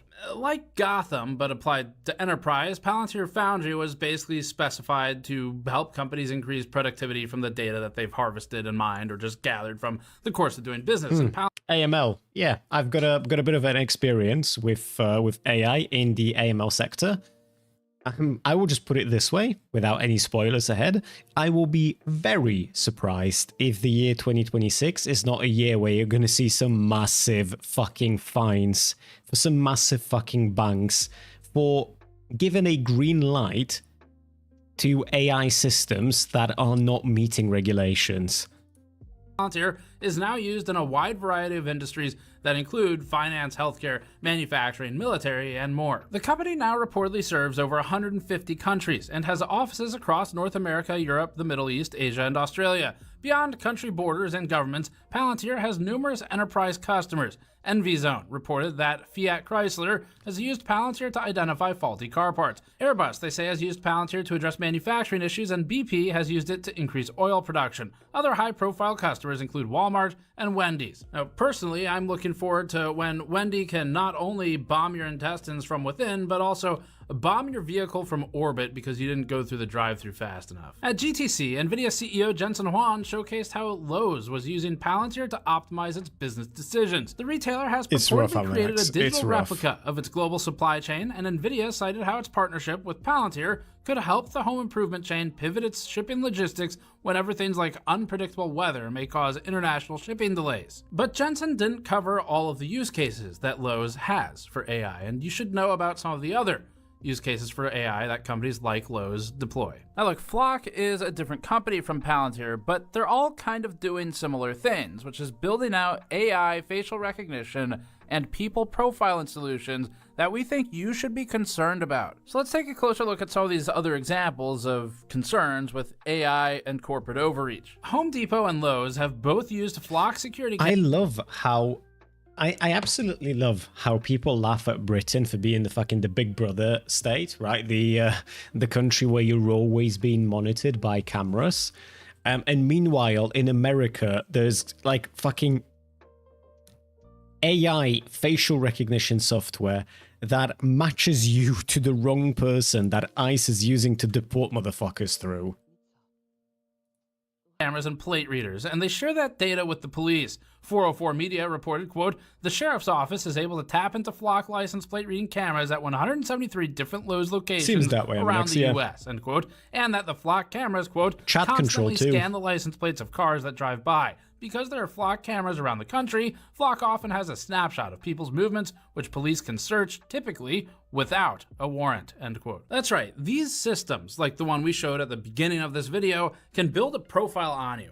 They can look at things like the bumper stickers on your car and start to figure out what ideologies you might associate with. Maybe you have a band that's somewhat political as a bumper sticker on the car. It could also, though, look at where you go, who you associate with, the vehicles of your friends, the associates who are nearby, people who are just in the frame who might not be good people, but you happen to be next to. It could also, in theory, look at whether you go to a church, a mosque, a synagogue, or none of them at all, and determine what kind of religious background you might have or lack of it. Further, these could look at if you've attended any protests, or perhaps wrongfully associate you with some kind of crime, like a break-in, or maybe associate you with a riot, simply for walking near while it happened. While NVIDIA talks about optimizing the workflow of something like the Lowe's warehouse for shipping logistics, the real AI use of these department stores now also includes tracking and profiling. So initially, Aminax, a lot of the chat systems that they wanted to push through did not pass and were shut down.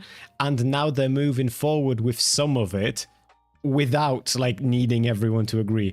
Britain's moving forward with the keystroke monitoring, I think. We don't have the exact year, I believe, where that's like properly going to start functioning, but I know that they're moving forward with that.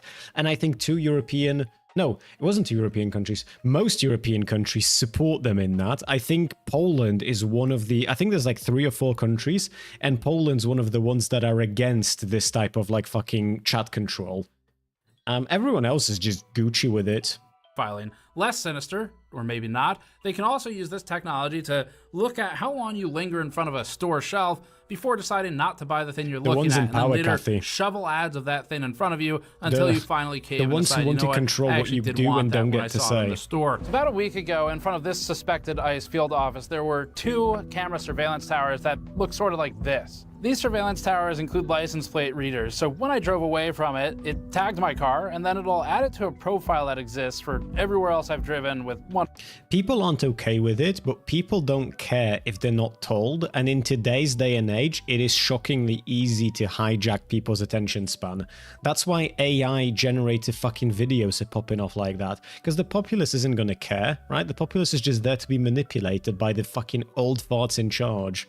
of these security apparati. Private companies can use this information to track movements of people around town in their car, and you could see situations where it might be useful to apply parallel construction, to put somebody in proximity to a manufactured scandal of some kind. But this modern surveillance is part of a new concerning trend, which is the idea of a pre-crime apparatus, where law enforcement are now taking information that is supposed to be predictive of a crime that might happen to then act on it and, in theory, prevent it if it were ever going to happen.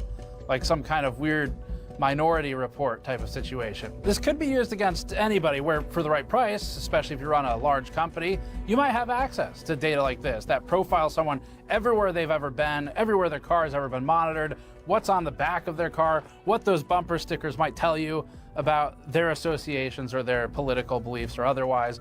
All of that is for sale. It's not only for use by governments, but it is being funneled through private companies that are fueling the AI bubble as we know it. Now, the particular towers that we saw recently were in front of a suspected ICE detention facility in North Carolina, and this branch was recently accused of throwing a U.S. citizen into a van and driving away with him before later dumping him on the side of the road to walk back to his work site. So at this point, it does feel like a real dystopian Skynet is among us, and it's being accelerated by NVIDIA, which more than ever is targeting and appealing to governments rather than basically anyone else. But let's talk about some of the monetary impacts. Following the announcement between NVIDIA and Palantir, both companies' stock rose by over 7%, and NVIDIA became the first company to hit a $5 trillion market cap.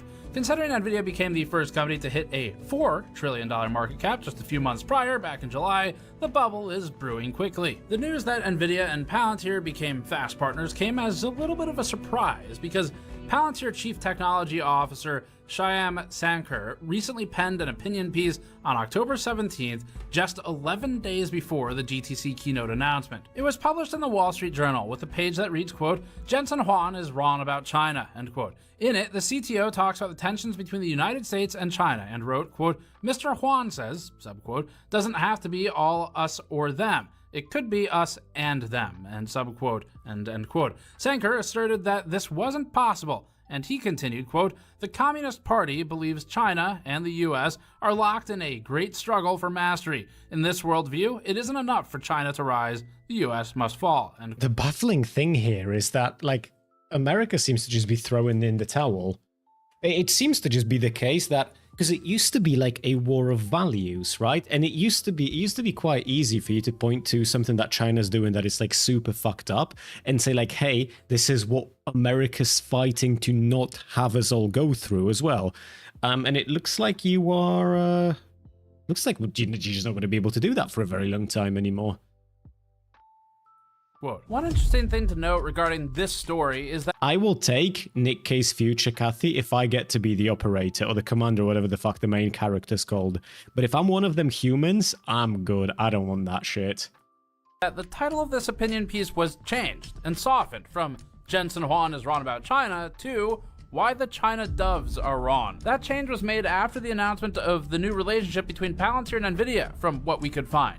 Whatever the reason, we don't think it's a good look to softly and retroactively modify this post-partnership. Palantir isn't a company that's afraid to be confrontational or controversial. It's posted advertisements across college campuses that read, quote, "A moment of reckoning has arrived for the West. Our culture has fallen into shallow consumerism while abandoning national purpose. On the factory floor, in the operating room, across the battlefield, we build to dominate," end quote. CEO Alex Karp has even referred to themselves as, quote, "heretics," in a letter sent to shareholders. So he's a man who clearly has a need to feel tough whenever he talks, at least. And this takes us to our next topic, which is Palantir's leadership. Peter Thiel is credited with the concept and with the seed funding for this company. For those unfamiliar with the billionaire venture capitalist, Thiel is one of the co-founders of PayPal, making him a member of the PayPal Mafia, as it's called, which represents a group of investors who have successfully invested in a variety of Silicon Valley startups. Thiel is sometimes considered the Don of the group and is extremely well connected in the industry, as shown in this chart by Dorothy Gambrell. He's gone on record to say some controversial stuff like, quote, "I no longer believe that freedom and democracy are compatible," end quote. These really aren't the words you want to hear from the creator of a company that facilitates mass surveillance, seen as he's saying freedom's not compatible with democracy. So that you're just not going to have it, I guess. Also death.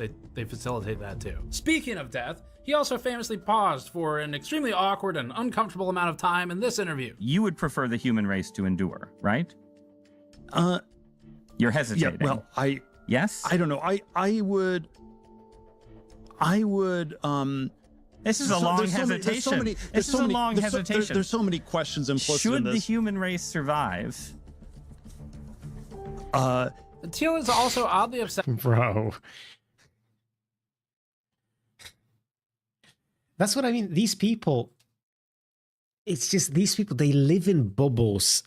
But the problem is that it used to, so like historically, it used to be, it has never been as impossible to like shake the tree where these fuckers live as it is right now. Because they live in these insane bubbles, almost entirely fucking insulated from all of us. And there is nothing that any of us can ever do to like try and fucking drag them out. Hey Ray, how you doing, love? Like, it's just, what the fuck can you do? With his belief of an antichrist. With something as potentially dangerous as AI, we think it is a good thing actually to have guardrails put in place and protection mechanisms. In fact, even Elon Musk, another fellow member of the PayPal mafia, has had some strong beliefs in having guardrails, at least prior to his XAI endeavor. Mark my words, AI is far more dangerous than nukes. Far. So why do we have no regulatory oversight? This is insane. But Teal has likened tech regulations to empowering a supposed antichrist. He's been quoted as saying, quote, in the 21st century, the antichrist is a Luddite who wants to stop all... It's not even the driven more akin to religion and how they view AI. I think it's religion, but it's not in the sense of them worshipping AI. I think that these people recognize that through AI, they can be the ones that are worshipped. Like these people, I think they want to be gods. But they know that, like, the only way to... You can't become a god, but you can move in that direction. And the only way for you to... Well, not the only. In their eyes, I imagine, the best way to move in that direction is through AI. That's what that has to be why they push for it like fucking crazy. They want to control the flow of information. They want to control how people think of them. They want to be able to feed you whatever bullshit they find comfortable and lock your attention on whatever they want because they want to be the gods. They want to have absolute level of control, no matter how many die, so long as they get to reap the profits of it.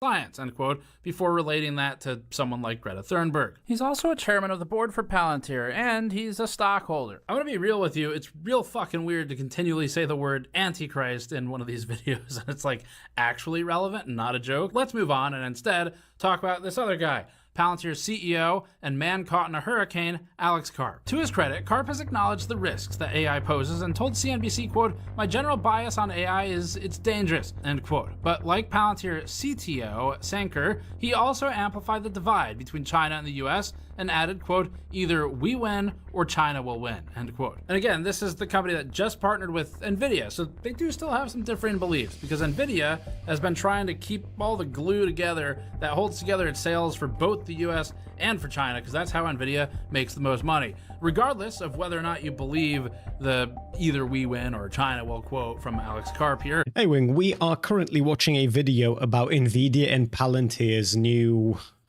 partnership and how fucked that makes all of us. It is certainly beneficial. No, they believe AI is superior or is going to become the higher power, basically. It is based on my deep dives into these AI moguls. I'm not disagreeing with that, Lua. I'm saying that they believe to control AI at the end of the day. Like, they want to, they see themselves as the chosen ones. You know what I mean?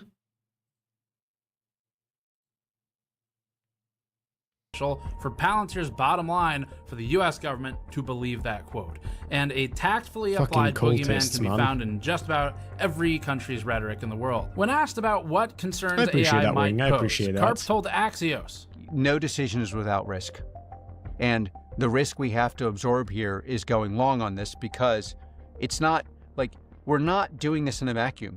we are going to be the dominant player, or China's going to be the dominant player. Addressing privacy concerns, the Palantir CEO deflected criticism with a false dichotomy and added this. So it's like when people are worried about surveillance, it's not, honestly, of course there are huge dangers there, but you know, it's like you will have far fewer rights if America's not in the lead. In other words, the logic here is spy on Americans now before China beats us to it. You can't lose your rights in the future. You lose them now instead. For any ones of them, Lua, that are like that, I feel like we should just imprison them immediately. This we cannot let people like this just do what they want. This is insane. Instead, rejecting concerns that society might be heading too fast into AI. I had a nifty plan in my head, a 10-year plan for when I take control of Poland, and then I'm going to need at least another 10 years to take control of the European Union. I feel like we need to put that on a fucking proper schedule, because we ain't got 20 years, chat. But in 20 years, 20 years from now, when Palantir's got their fucking hands on everything, any single person who is like me or like you is probably just going to be jailed immediately by these crazy fuckers. The Palantir CEO told BBC Radio, quote, "Many of the people asking for a pause on AI are asking for a pause because they have no product," end quote. We imagine that after that, he added this. They hate us because they ain't us. Seth Rogen's reply seems weirdly fitting here also. It is. No, it's not. They hate us because we is us, and what we is doing is fucking terrible. It's not exactly some kind of brilliant dude. I love that movie. It's The Dictator. If you haven't seen it, it's stupid, but it's fun. Right statement to say that people who don't have a stake in something that is irresponsible and generates lots of That money movie's would be also the ones banned asking in for it to North slow Korea. down. For example, dumping pollutants into lakes and rivers because that's the cheap thing to do.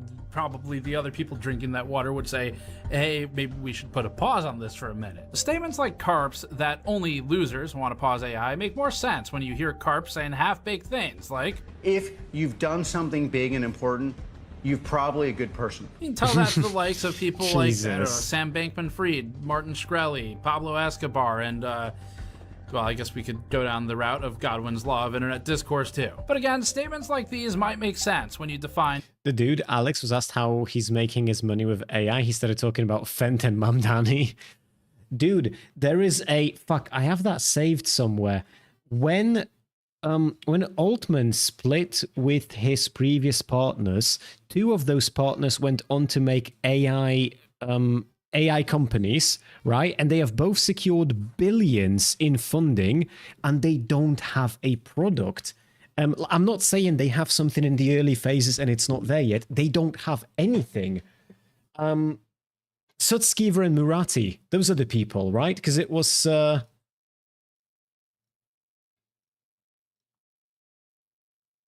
Yeah, Murati's company, Thinking Machines.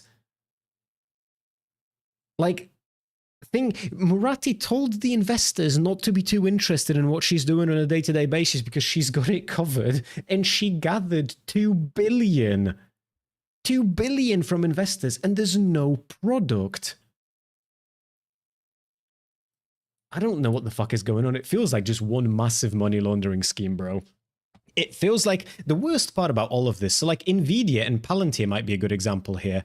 I don't know about Palantir's ownership structure, but Nvidia is now partially owned by the US government, which means that if shit hits the fan, no matter what happens, the US government will not let Nvidia fail, which... pragmatically speaking is a good thing. At least, like, you don't want those companies to go under, right? Because that has disastrous fucking impacts on your economy. But the problem is that when you've got insane people in the White House and then insane people in charge of these companies, they will take massive fucking risks and they will hurt people because they know they'll be protected. And they will be protected. Safety as... And safe means that the other person is scared. That's how you make someone safe. When Karp was speaking about the benefits of scare tactics while on Fox, Karp stated, If you want to have peace in the world, that's how you do it. Thanks to Cyberdyne Systems and Skynet, our children will grow up in a world free of fear. Addressing Palantir detractors while boasting about the company's rising stock, Karp stated on Fox Business, And to all supporters of Palantir, Merry Christmas and a Happy New Year's. And to all people who've hated on us, enjoy your coal. I will, thanks. You too. Now, if you're thinking that NVIDIA's Enjoy your partnership with us, what? Enjoy your cult. I will. Cult? Enjoy your cult? Thanks. A happy New Year's. And to all people who've hated on us, enjoy your cult. Oh, Cole. Oh, I will, thanks. Yeah. You too. What now, if a you're thinking that fucking NVIDIA's freak. partnership with Palantir might only extend to the enterprise optimization part, the workflows, the digital twins, and not to the war machine part, then think again, because Jensen Huang said this. We work with Palantir to accelerate everything Palantir does so that we could do data processing at a much, much larger scale and more speed, whether it's structured data of the past, and of course we'll have. And the issue is also that politicians literally don't understand technology. Have you listened to any of the hearings in the Senate? Lua, I will give you. I absolutely love. I will give you an example from the Polish Parliament. Just to put, obviously, if you're thinking that American politicians don't understand technology and our European politicians don't understand technology, that's one thing. I'm with you completely, 100%. They don't understand it. And yeah, the hearings in Senate with tech companies like Facebook, they don't even understand how basic shit works. I remember watching these. In Poland, I think I told you about this. I've brought it up on stream, but you might not have been here when I was saying it. In Poland, a reporter was going around the parliament asking random politicians if they would rather take, I think it was 100 zlotys or 1 Bitcoin. And like 8 out of 10 didn't know what the fuck a Bitcoin is. I'm not even, we're not even talking about understanding technology at that point. Most of the people in charge of Poland don't know what a Bitcoin is. And I'm supposed to believe that these people will be able to keep the fucking AI demons in a bottle. Data, human recorded data, unstructured data, and process that data for our government, for national security, and Hassan. for enterprises around the world, process that data at speed of light and to find insight from it. This is what it's going to look like in the future. And as if to leave no ambiguity on the subject, Jensen later told Joe Rogan this. Well, I'm happy that our military is going to use AI technology for defense. I'm happy to hear that. I'm happy to see all these tech startups now channeling their technology capabilities towards defense and military applications. I think you need to do that. The only thing that was missing was his patented Captain America outfit when he said it. Wait for it. Wait for it. Now, if we got distracted by these arguments and talking points, you might say that a lot of people could contest that American prosperity and economic security would be best secured by ensuring that Americans have access to things they need to economically secure themselves, like better healthcare or something, rather than funneling all that money into the military. Speaking to Rogan, Jensen stated, I think I'm happy that we're making it more socially acceptable.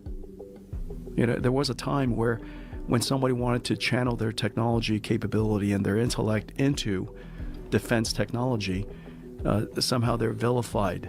Yeah, I don't get it either, Jensen. I mean, it's just us right now. Like, look, how are you gonna vilify people who develop discriminatory killing machines? I mean, we gotta leave room for the people who develop the indiscriminate killing machines too. Am I right? I mean, the people doing the vilifying should be killed. I mean, the AI should kill. I mean, more recently, NVIDIA and Palantir have partnered up to create Chain Reaction, which Palantir describes as an, quote, operating system for American AI infrastructure, end quote. It's designed to accelerate the construction and powering of AI data centers in the US, which are already straining the power grid and whose generators are linked with the rise in local diagnoses of things like chronic obstructive pulmonary disease or COPD. According to federal regulators, the explosion of AI data center demand has already pushed US electricity usage so high that parts of the country now face heightened blackout risks in the winter. Peak demand jumped by roughly 20 gigawatts. The worst part about this is that I can't help but think that nothing's going to happen. Like, as in, like the bad things will happen, don't get me wrong, but people aren't going to do shit about it. I feel like we have grown so complacent as a population, so fucking bored and so fucking lazy that for a lot of these people, like people don't care. You know what I mean? It's absolutely grim, but people just don't care. And I don't know if losing electricity in the winter is actually going to make someone care, or if they're just going to accept that. Do you know what? Fucking Mark from the next door over, dead. But you know, it is what it is, okay? I'm gonna go back to watching my fucking Twitter slop. People just don't care. I feel like if somebody said all of this like 50 years ago, there'd be huge fucking protests in the street. And right now you can watch so much about like these fucking demons in charge of these things, and people just don't care. Like, they just don't. Hey people, how you doing? Show hog? Come on, bro. It's 1st of January and you want to see the hog? A single year, and the North American Electric Reliability Corporation warned that extreme cold could trigger supply shortages across the country. To put that 20 gigawatt peak jump into perspective, they can, Cassie. People can afford to care. We just don't. Like, we're gonna sit here. We just don't. At the end of the day, we really just don't. Fucking depressing as it is, people can afford to care. It's just there's always something that takes priority, and we've gotten complacent and lazy and a little bit too comfortable, and it is what it is. the largest nuclear power plant in the United States produces about 4.5 gigawatts of power. NVIDIA bolstering the rise of Palantir is concerning for a number of reasons. Some of them easier, like when its CEO says things like this. Palantir is here to disrupt and make the institutions we partner with the very best in the world, and when it's necessary, to scare enemies and on occasion kill them. When it's not killing people, Palantir says it values your privacy. Palantir wrote, quote, "We treat privacy as a first-order concern at every stage of the engineering process and build privacy features as core capabilities in our platforms, seamlessly integrated with analytical and collaboration tools," end quote. But what the company says and what it does, a big surprise to all of you, it doesn't always align. In a peer-reviewed article titled "The Seer and the Seen, Surveying Palantir's Surveillance Platform," end quote, authors Andrew Iliadis and Amelia Acker wrote, quote, "While Palantir attempts to distance itself publicly from the image of a global tech firm that facilitates the modeling of data where civil liberties and human rights might be at stake, the patents show that such processes were imagined, designed, and implemented as far back as 2006. Healthcare, security, immigration, social media, and financial data collection, sorting, and modeling for preemptive decision-making are all described." I just want to draw your attention to one really specific word in there, which is preemptive. That's going to matter here. That genie is never getting put back in the bottle. The Palantir surveillance article added that the company uses, quote, "data gathering, labeling, and modeling," end quote, to engage in, quote, "facial recognition, predictive policing, workplace surveillance, and social media mining," end quote. Predictive policing. That sounds familiar. I'm placing you under arrest for the future murder of Sarah Marks. But let's not kid ourselves. We are arresting individuals who have broken no law. But they will. The commission of the crime itself is absolute metaphysics. The precogs see the future, and they're never wrong. But it's not just Minority Report in a movie anymore. Precogs exist. They're already here. And they're already wrongful. There was an interview with Mehdi Hassan, and he basically said while discussing Trump's rise that people have seen so much crazy shit alongside so many news misinfo scandals to just news outside of your control. Their brains now just shut it out, ignore as much as possible because they'd rather not worry about it. Yeah, it's partially to do with epistemic bubbles, and it's partially to do with people just... I don't know if we're more tribal or if the tribalism is just different. Trump has been like a... Trump is like a fucking elemental of shit. And the more shit you throw at him, the stronger he just becomes. Like all of the controversies, all of the depressing shit that you've heard. Like we found a judge clarified that Trump is a rapist. We know from the Epstein files that Trump is most probably also a pedophile. And like nobody gives a fuck. Nobody gives a fuck. There were massive protests when one of the US presidents cheated on his wife. And currently you've got a rapist pedophile in charge of the country. And there's nothing, you know what I mean? It's just day like any other day. Condemning people of crimes. So, very, very peculiar. Peppermill has this pretty sophisticated artificial intelligence software that analyzes faces of previous trespassers. And they get a 100% match on this guy who, whenever they trespassed him before, presented an ID that had a different name. They look like the same exact guy. This body cam footage processed by EWU Bodycam and uploaded to YouTube covers over the course of 17 minutes how police sided with a Las Vegas casino's AI facial recognition software to arrest a man after matching a prior trespasser who was logged in this facial recognition system. This is despite the fact that the wrongfully arrested man's height, eye color, and age were different from the prior trespasser. Bro. He had a legitimate driver's license that came back in dispatch with a real name that was different from the one who was flagged. He had credit cards and pay check stubs it out matching next, those Dominic. names. And again, there were... Dude, that is a lot. I assumed that those were just two similar looking people. That's a lot of differences. The AI to fuck up like this and for police to still side with it. demographic differences like in age. So precognitive arrests, pre-crime arrests have already... It's also to do with a feeling of helplessness. People don't know what to do, and we don't have strong leaders in the same way we've often had throughout history regarding various issues. Also true. Like, we genuinely don't have that... It feels like we desperately need strong leadership, and it's just nowhere to be found. The future is bleak as fuck, because that leadership ain't coming. It doesn't seem like it is. The charisma, the willingness to stand. And also, part of the reason for that, though, I can't help but to think that, like, if somebody was to take on the mantle, so to speak, I feel like they'd just get fucking killed. I can't imagine these companies and these people would let someone like that survive. You know what I mean? As soon as that person would have too much of, like, tangible power, they'd fucking off them. It's the same shit that we've had here in Poland happen for, like, throughout our entire history, right? With political assassinations and all kinds of assassinations, really, where, like, you can't really get rid of the corruption, because the moment you try, they'll fucking kill you. Already been happening, and they've already been wrong this early in the process. It's only a matter of time before that escalates. To just draw the picture fully. This is how they found my man Luigi. The McDonald's self-ordering screen is a face recognition tech. This might be conspiracy from me, and Chido will probably correct me very quickly, but I don't think they got him the way they say they got him. My best guess is that they have some kind of a technology that's real fucking illegal, and they use that to get him, and then they use the McDonald's face recog shit from the cameras. It's just like a quick excuse. Because I don't know, man. I don't know. If I'm remembering things correctly, I've seen the image that they've said that they found him through, and it didn't look like him.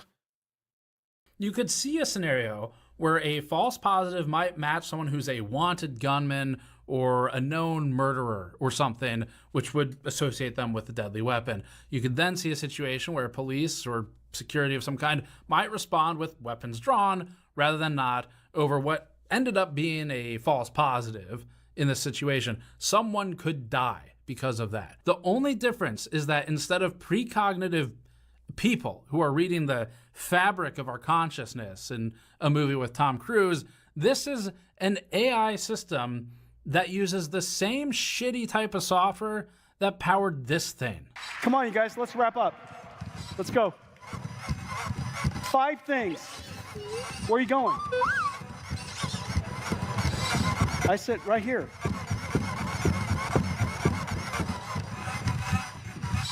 Don't be afraid. Come here, Green. Hurry up. What are you saying? No, it's not time to eat. It's not time to eat. I'll give you a snack in a moment. Let me finish up real quick. Come on, Green, hurry up. Stop wasting time. 5 things. And Palantir also leans into the Minority Report style ethos with its ad campaigns. And in the very least, we think Cyberdyne Systems should sue Palantir for damn near perfect plagiarism of its advertising.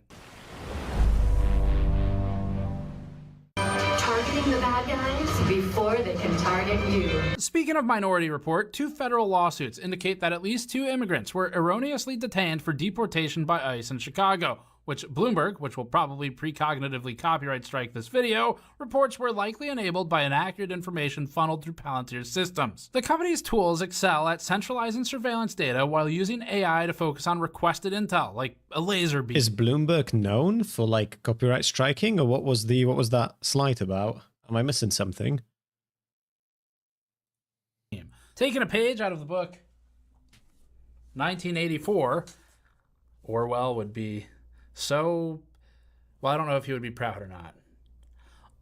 Let's go with terrified. The LAPD used Gotham in a program called Operation Laser, which, according to Bloomberg, compiled, quote, rap sheets, parole reports, police interviews, and other sources. Bloomberg copyright struck their big GPU black market video.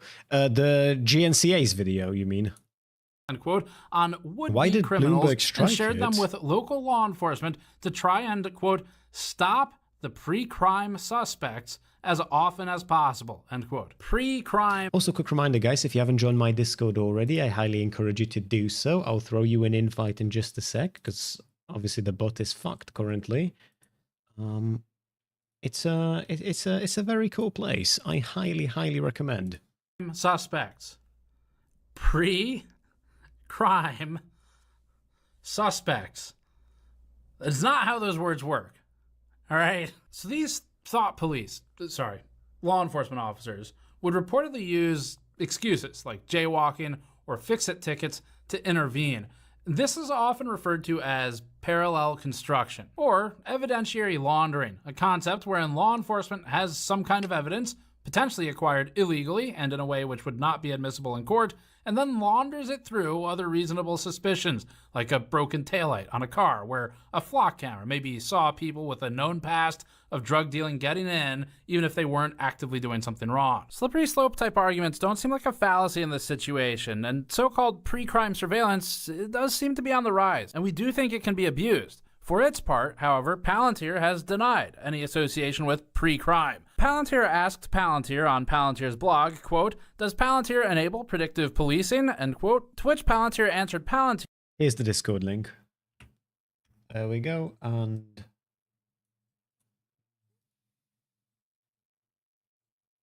Oh, no, okay. Went through on...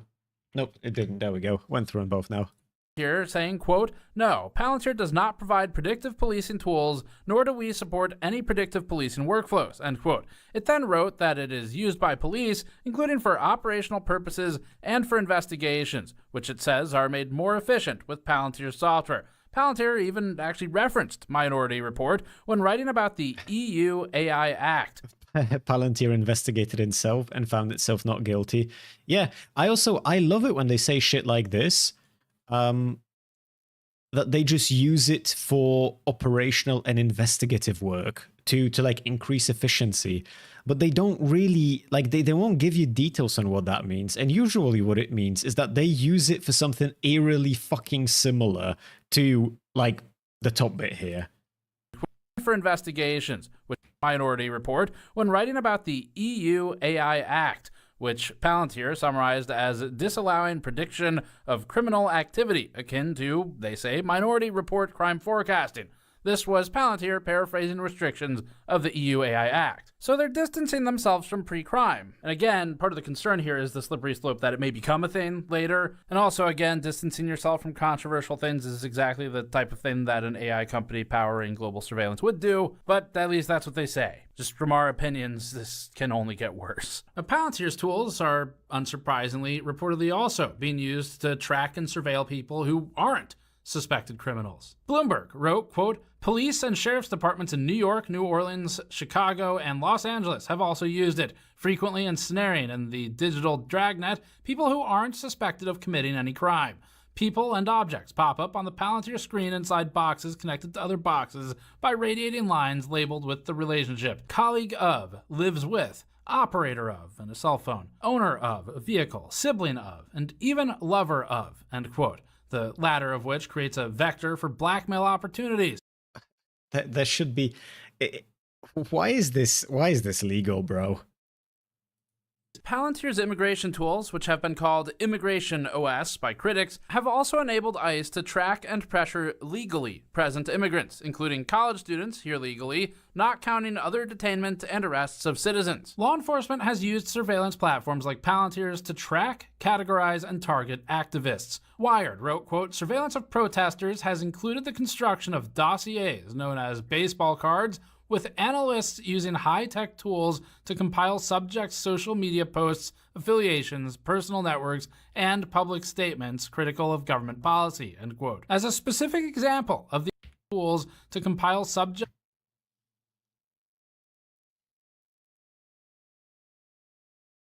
public statements critical of government policy. Yeah, very curious. Yeah, I can't see that being problematic at all. It's just, you know, just a cheeky little bit of you say a. It really is the. Do you remember ages ago there was a? I can't remember if this was an actual thing that happened or if this was just something that got out of control because of a different thing that happened and it just got manipulated in the middle and just like the memes took over. But I remember people saying that they won't be able to get into America because they've got a meme of JD Vance, like the fat JD Vance, on their phone. And it looks like that might actually be what these people are going for. Like, how many times can Trump tell you, literally to your face, that he wants people to revere him the way North Koreans revere Kim Jong-un before we start taking it seriously? Social media posts, affiliations, personal networks. Let's pray to the EU privacy law, gods for protection. I'm not holding my fingers, Lua.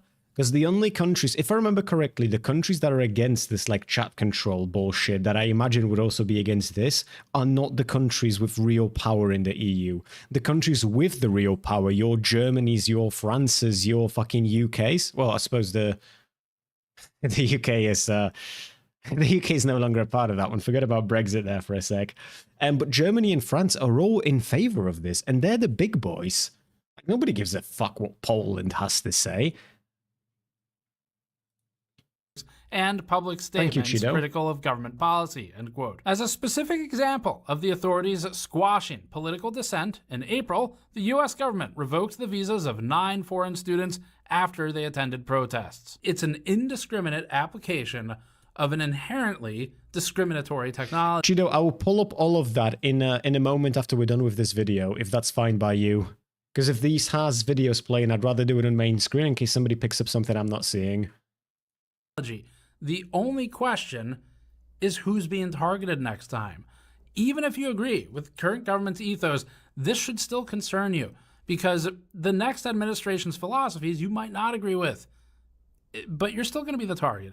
And this genie will not go back in the bottle, especially with trillions of dollars on the line for the private corporations that have their hands so far up the government's ass that you can see that Jensen hasn't trimmed his nails in a while. The thing is, that phrasing, even that phrasing you can pick apart. These companies, obviously I agree with it, to be clear, but usually when something's said like this, like these companies have their hand in the government's ass, it almost implies this level of something happening like beneath the surface. It's not beneath the surface. Donnie's literally bent over and taken it. He's literally been tag teamed by Putin and fucking Palantir, apparently, matched with Nvidia. And he's just happily on the receiving end of things. American government has fucking percentage ownership of Nvidia now. It's not even that they have their hand in the government. They are the government. The government is them. I don't know how to... How does this data collection hold up under GDPR? No, Lua, GDPR is already a fucking shit show here. I can tell you of specific instances where GDPR data is being sent to like a unit in India, for example, and India having very different GDPR laws and not adhering to the ones that they're supposed to because they still have to operate under our laws when we send them shit. And the fines for it are fucking laughable.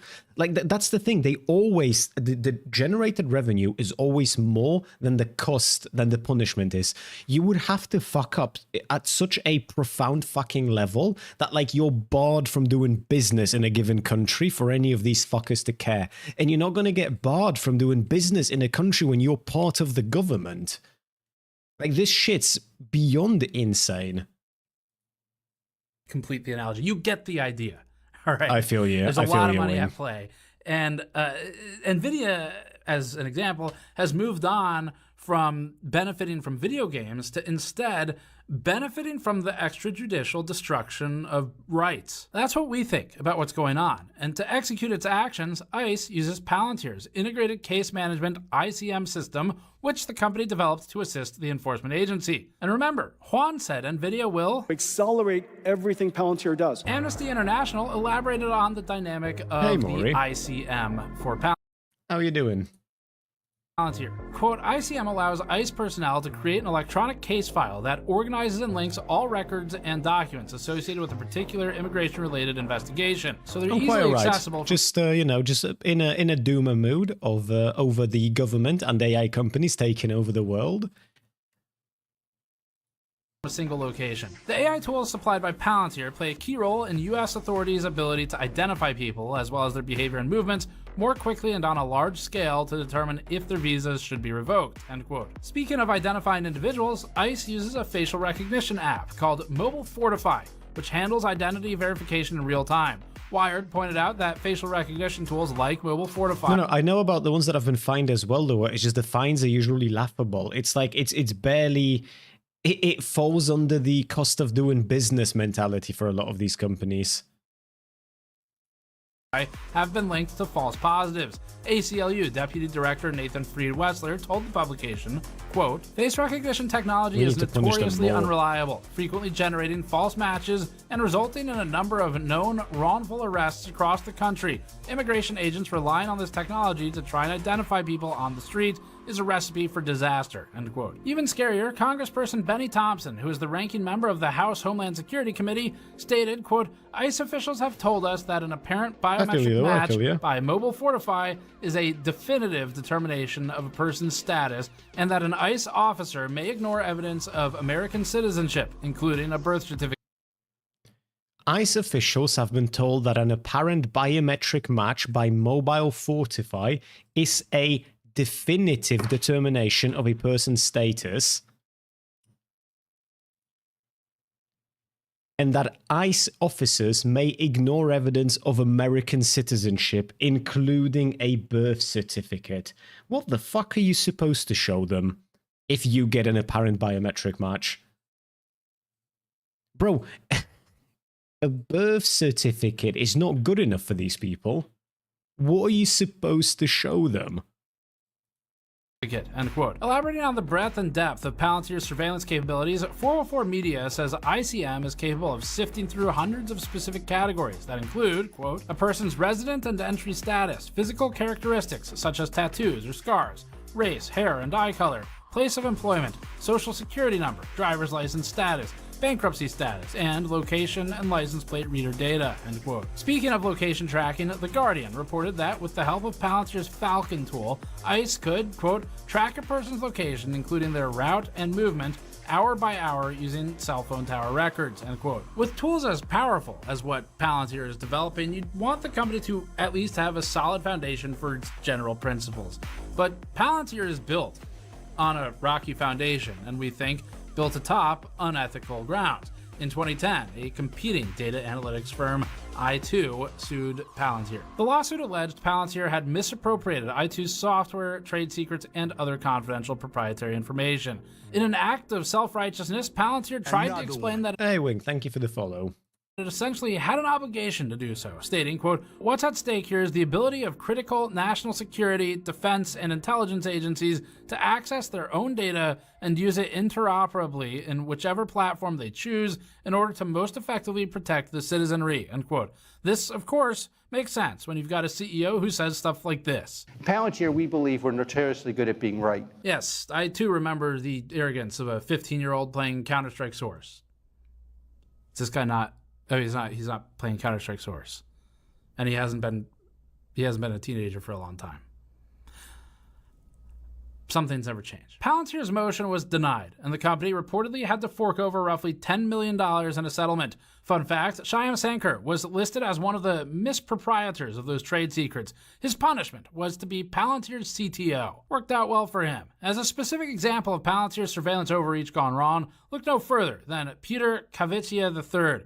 Clavicular, a former Secret Service agent, was hired by JP Morgan Chase to monitor the banking company's employees using Palantir's tools. Bloomberg reported in an article titled, quote, Palantir knows everything about you, end quote, that, quote, Kvitchia's group vacuumed up emails and browser histories, GPS locations from company-issued smartphones, printer and download activity, and transcripts of digitally recorded phone conversations, end quote, and made sense of all that data via Palantir software. The publication added, quote, he had unprecedented access to everything, all at once, all the time, on one analytic platform. He was a one-man national security agency surrounded by the Palantir engineers, end quote. With so much power at his fingertips, however, Kvitchia eventually started spying on JP Morgan Chase's senior executives instead. One JP Morgan Chase security expert who worked with Kvitchia stated, quote, the world changed, but it became clear everyone could be targeted using Palantir, end quote, and later added, quote, I adore this. I absolutely adore. See, this is what I mean. This is why you have to be so fucking hostile to these absolute dipshits.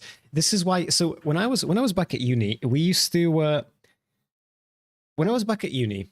And I used to, like, I was already quite interested in politics already at the time. I remember there used to be, like, a lot of conversations about what a corporation is to you as an employee, right?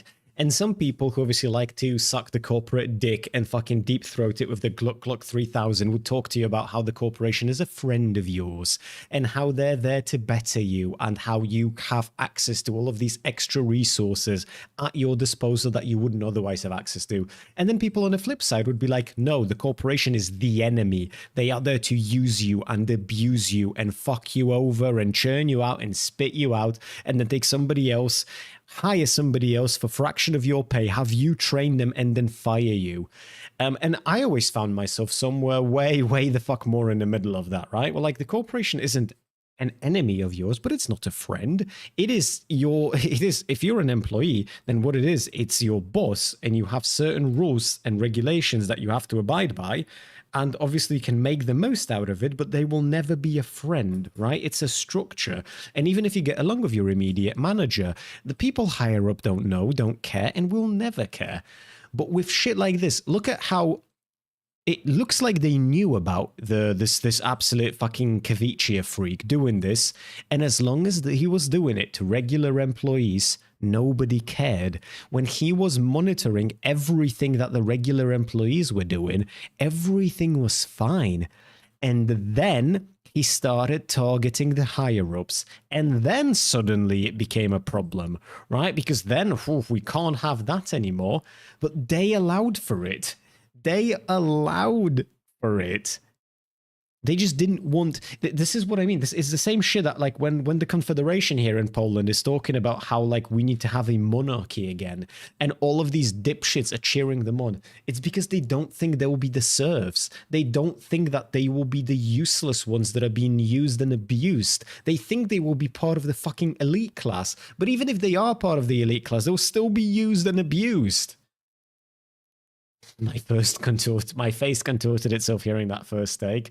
Yeah, it's some people are just weird. Various ideas became trivial to implement. Everyone's a suspect, so we monitored everything. It was a pretty terrible feeling. Not like in getting a taste of their own medicine when the spyer became the spy-e.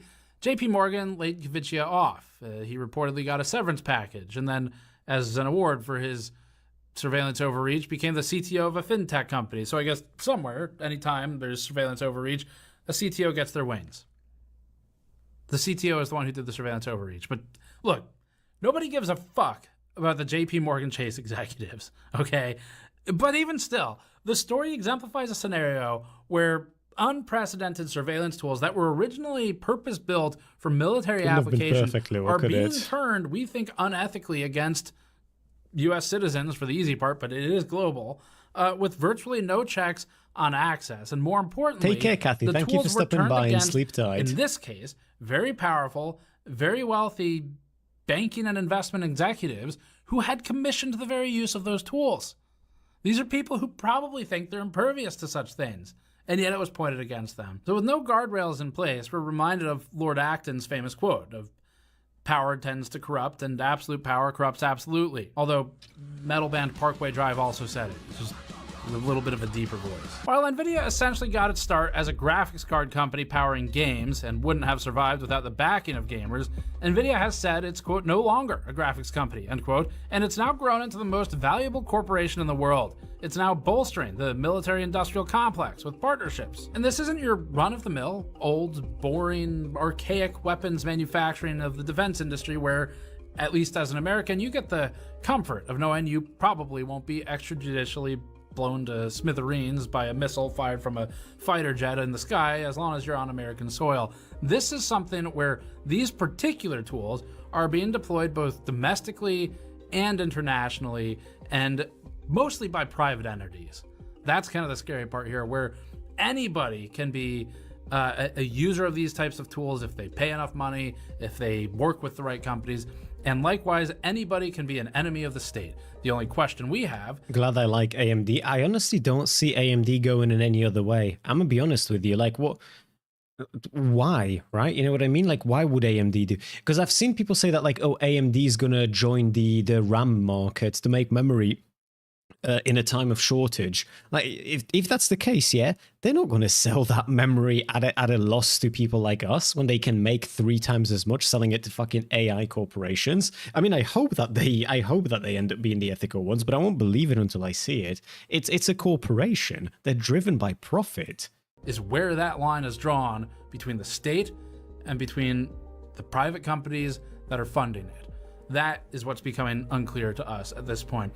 Imagine a scenario where an upcoming politician disrupts the status quo. This is something I've been thinking about, where, you know, growing up for my generation, you've got maybe MySpace, Facebook, things like this, forums on the internet, all of these things that maybe at the time people didn't really think using them early on were potential vectors in the future to make it difficult for them if they wanted to, say, run for office, where they've got this whole digital history for maybe 30 years of things they could have said that, oh, it could be us then. Not, I thought it was AMD for some reason. That kind of sets the stage for where we're going instead, where you thought that was bad. We just have to trust the new Chinese GPU manufacturer. Yeah, it's... I don't know what to say, though. I genuinely... I don't know what to say, because it's not... At this point, do you know what? If you wanted to have a positive spin on it, there actually is a positive spin on it. At this point, like, if you're European in particular, you can just buy Chinese shit without really worrying about the regime that you're supporting, because it looks like we're doing the same if we buy American shit.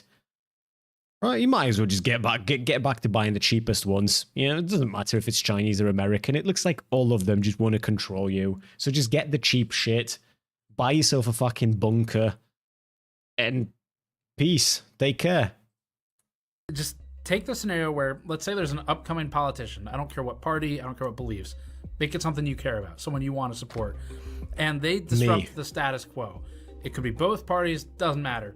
A youthful and compelling orator, new politician, wins over the minds of millions. And if the establishment is threatened by this, whoever that is, it might be useful to have 25 years of data of everywhere they've ever been, of everyone they've ever associated with, who they're friends with, who they've been photographed with by these security cameras, even if they don't know those people, they just happen to be nearby outside of a club or something. All of that becomes useful when shot from a surveillance tower. And abuse by the establishment or by the many private companies that have access to this information is the real concern, because it can lead to blackmail and extortion that you as a normal person might never be aware of. Only the people kind of with access to these things. It is what it is, Diz, okay? It is what it is. You could manipulate that new youthful, vibrant politician into something that they maybe weren't going to be. It could also be used to... Youthful, Chris, it ain't you anymore. I feel I'm 27. If I wanted to start my political career right now, I feel like I'd still be 15 years younger than, like, the youngest politician I know. I think so, anyway. They're all fucking ancient. Yeah, like, Menson's 39.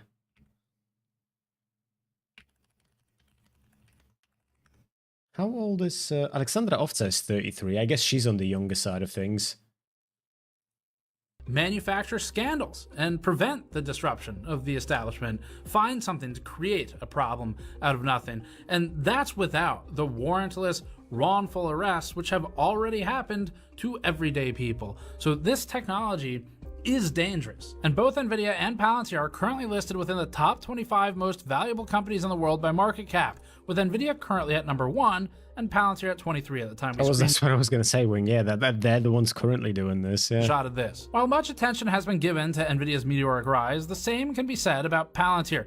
The company's stock went from $60.24 about a year ago to approximately $193 at the time we wrote this. Although right now, as I'm speaking it, it's $187 or so. Either way, from the points we just referenced, that'd be somewhere around a 200 to 220% staggering increase. It's easy to see why the bootlickers who are on Reddit are so quick to defend Palantir, decrying videos like this one for what they call alarmism. There's a lot of money to be made. We're going to be rich. Gold mines. Gold mine. Gold mine. It's a gold mine. Gold mine. The current AI gold rush is contingent upon Nvidia prevailing, and considering Nvidia is partnering with Palantir, then these companies may be seen by the government and the banks as too big to fail. We've seen how that works out for everyday people. If you're hoping for ethical safeguards around... They already are.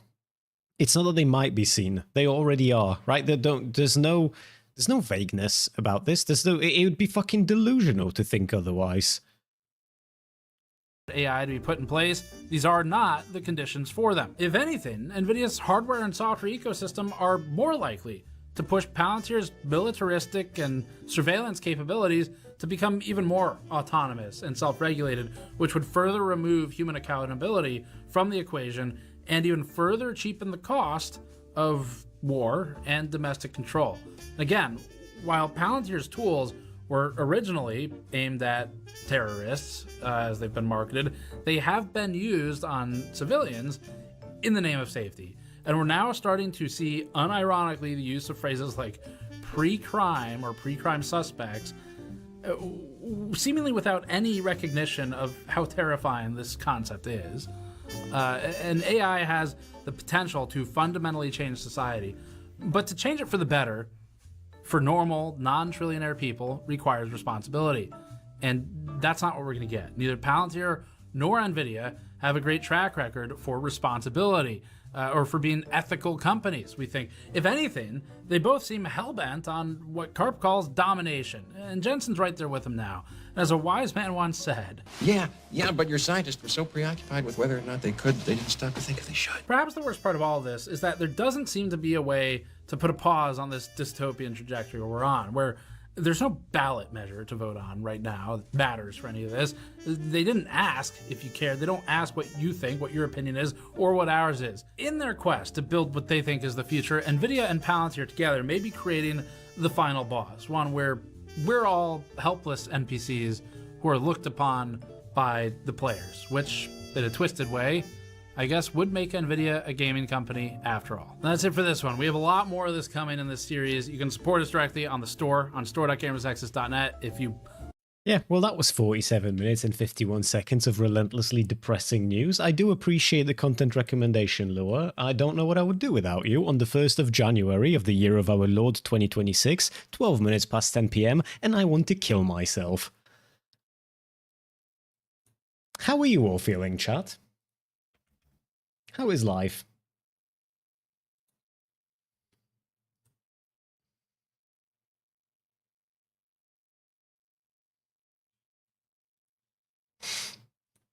That was quick. Yes, as a matter of fact, it was quick. Okay, Chido, I am downloading the video that you sent me. If this is a big virus and my computer blows up, okay, I don't care that the prices went up by 500%. You have to, right? You have to buy me a new one.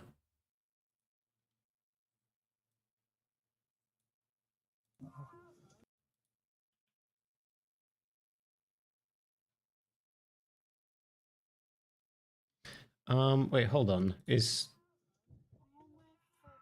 Chido, in the one that you sent combined for context... Okay, hold on, because I'm having a... Is it supposed to just be a thing in the bottom right corner? Or did something happen?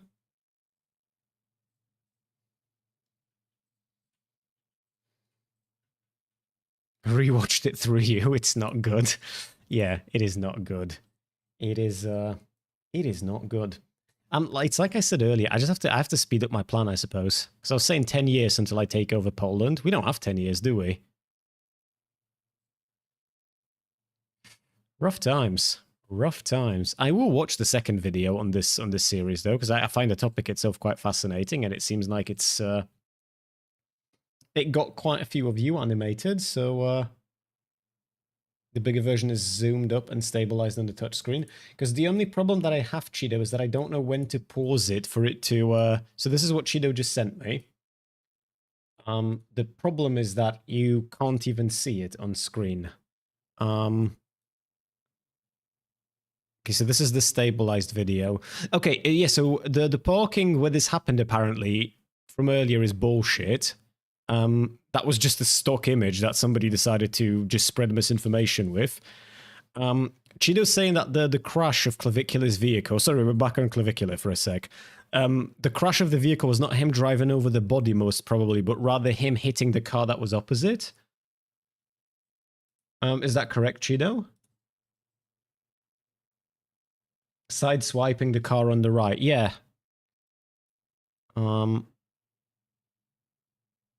We can see it right here, yeah? On the left side, him sideswiping the car.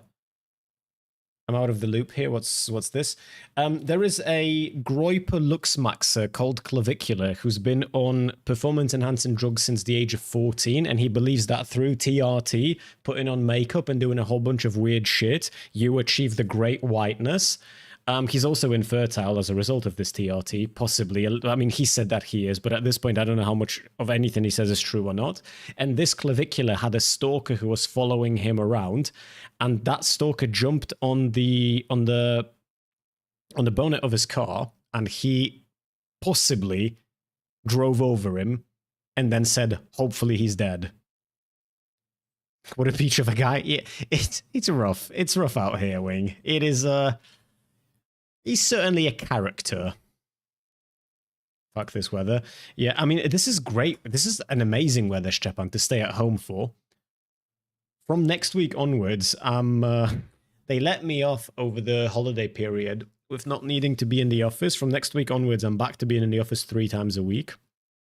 I am not looking forward to that shit. But hey, if you've just come back, then I'm guessing that the drive is over. And hey, it's good that you've driven slowly, you know? It's better to drive slowly than it is to fucking die. Important and relevant video. I've got a few of those today, and I want to get around to all of them, and I don't think that I will because we don't have that much time. I'll be live tomorrow as well, so I can just finish off whatever I don't do today. Brother, may I have some oats? RTX on. Brother, may I have some oats? No. I am starving, brother. As am I, brother. The tall, skinny figure has thrown the oats at me. Me, brother. I believe they have taken a liking to me. No, brother. I have seen this before. I have observed many things. From the roaring beast that the tall, skinny figures crawl in sight of to travel far beyond the horizon, to how the figure wept when the other had fallen into a deep sleep. And from my experiences, I have learned that they will give extra oats to one of us. I'm a dairy grocery stocker. I also order for trucks. You just reminded me of something completely unrelated. I buy Monster Energy online, right? Not only is it gone from the stores I buy it from, gone completely, fucking nowhere to be found, it's gone up in price.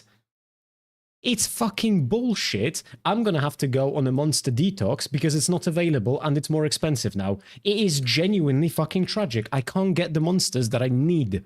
I need them, okay? Not addicted, though. But it is bullshit. The one that I like the most, it's the Pacific Punch. It's gone. It's gone from the stores I buy it on.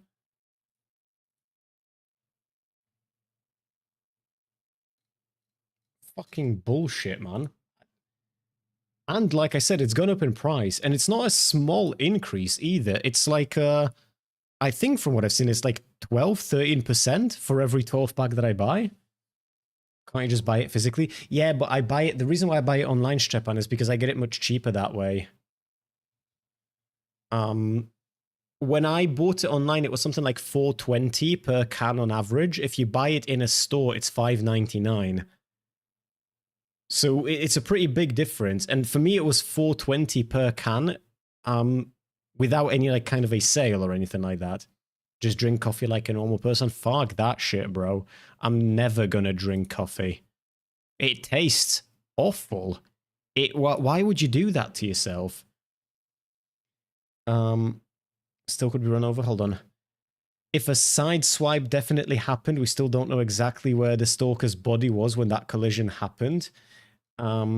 Still could have been pinned between or physically run over. Yeah, but that's the thing, Cheeto. If that was the... Because this is what I'm thinking. If that was the case, let's assume that that was in fact the case. He was pinned between the two vehicles. How the fuck are we getting information that no criminal charges will be filed? And this is according to Miami-Dade Sheriff's Office. And we don't even know what the fuck happened to the dude that he pinned between two vehicles. If he actually did something to the dude, there's no shot they would have just... What? The sheriff walked up to him and Clavicular just fucking mugged him. And then just said, no, sir, I will face no legal consequences, and the life just carries on. If that is actually what happened, I'm looksmaxing from tomorrow onwards. If you drink that much Monster, you should probably get your liver checked. I get all of my shit checked every year, and I am healthy like a horse, bro. I just like the flavor is all. I just like the flavor, man.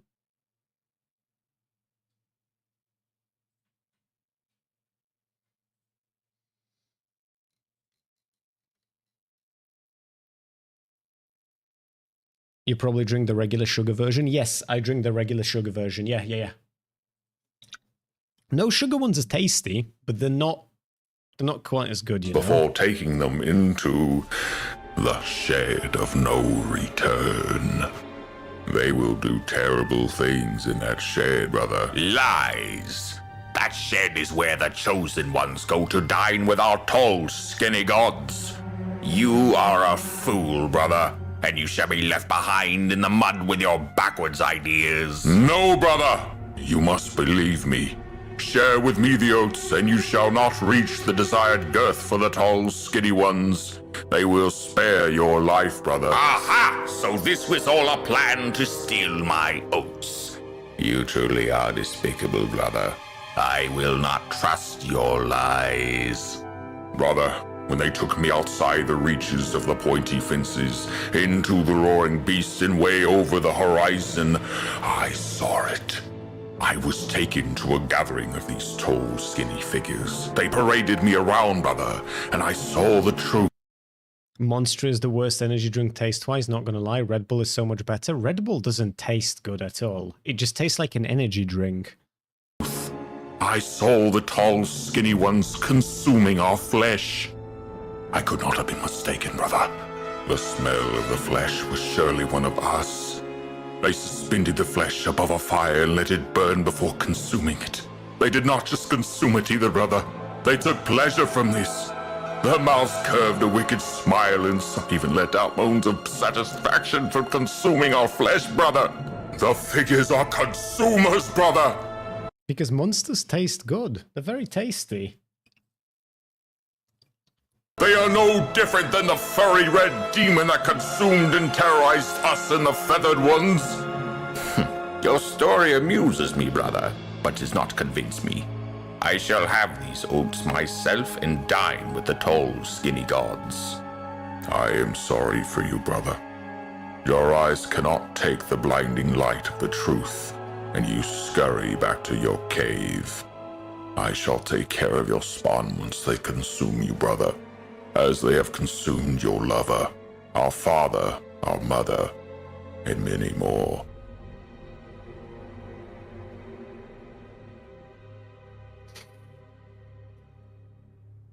I think out of all the reasons, people, finding videos like this to send them to me alongside telling me that I should show you my hog is probably like one of the main reasons why you are simultaneously one of my favorite chatters, but I worry that you will die alone. But I'm here for you if you ever need to talk, buddy. I'm here for you.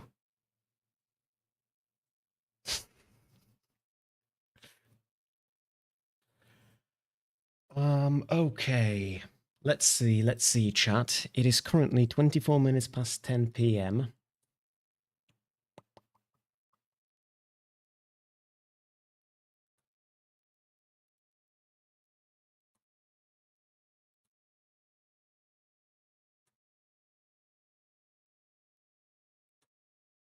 Oh, that's interesting, Amp. I just saw what you posted in subs chat. That is so weird, bro. That is so weird. Good catch, though. Weird, though. You know what I mean? Like, who does that? For what reason? What's the strategy there? I don't know. I know that from tomorrow onwards, I'll be back to YouTube video posting. I've had a pretty decent time with the shorts recently. Obviously, I want to do more long-form content. I highly encourage you guys to actually watch the long-form content as well. I imagine you already have watched it. For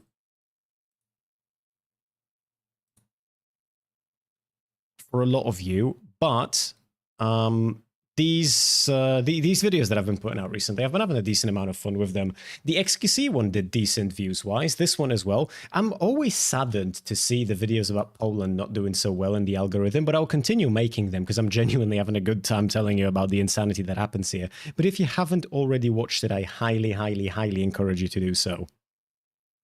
Because there is going to be more in the future. That series is going to continue. I might actually just keep the Poland thing in the thumbnail going and just keep changing the rest of the thumbnail, but keeping Poland there. Because Poland is where it's at, chat. Guy who listens to Interview with the Vampire TV. I listen to all kinds of musics. And to be fair, Interview with the Vampire music is fucking banging. Also, I like how that caught your attention, not the Bubblegum Bitch Hardstyle remix that was right next to it. Hey, Coops, how you doing, bud? Just slowly wrapping up, talking about Clavicular driving over some dude, potentially maybe killing him, maybe not. Reminding people to watch my YouTube. I uploaded a video about Poland recently. Very fun, very good. A Groiper Luxmaxer who told Michael Knowles that he should stop thinking about the transgenders because he's spiking his cortisol level, and that's a catabolic hormone, and he will look worse because of it. It's a whole thing, Cooper. It's a whole thing. It's internet silliness. He ran over a dude with his car. It's big things are happening in the world, Coops. How are you, my friend, on the 1st of January 2026? We've also watched a video earlier about AI taking over the world, and now I'm depressed.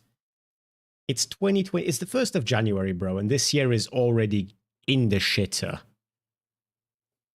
Well, for a little bit. I realized also, chat, because it was pointed out to me by my fiancé, that this was the last New Year's Eve before our marriage. Mine and my fiance's, to be clear, not mine and yours, on the off chance that there's some parasocial freakazoid in chat right now.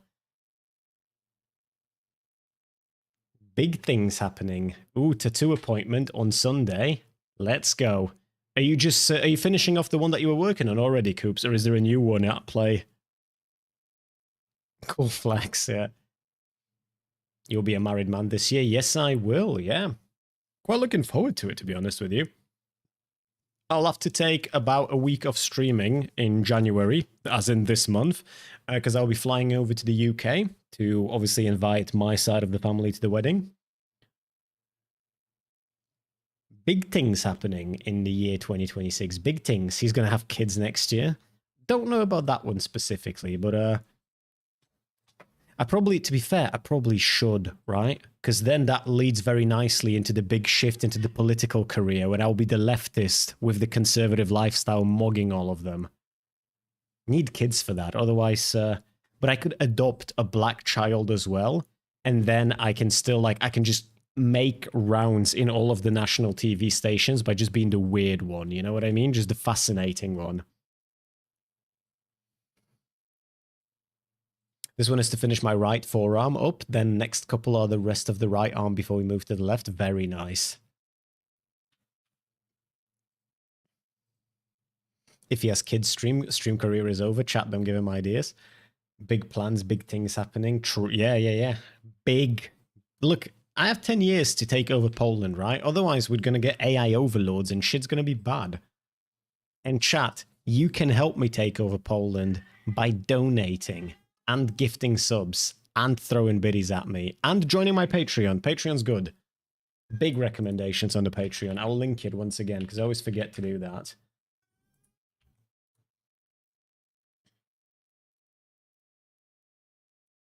There we go. Look at that shit. Boom.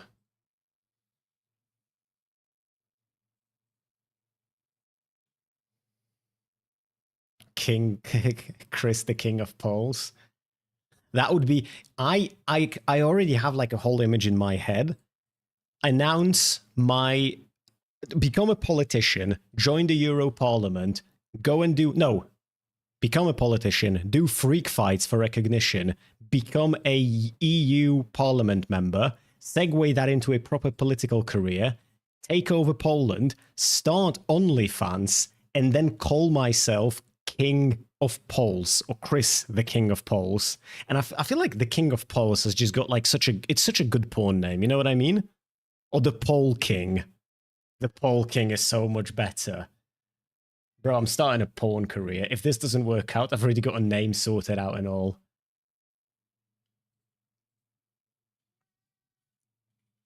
Sounds kind of gay. Look, if I make money doing it, that's all I'm gonna say, okay?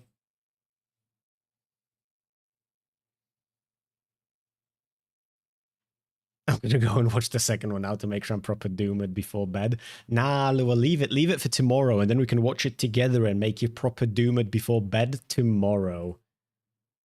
If you're gonna take the pole king, you'll need to learn how to pole dance. Come on. I feel like I'd be really good at pole dancing. I have absolutely no reason to make that assumption, nothing to back it up with, but I feel like I'd be really good at pole dancing.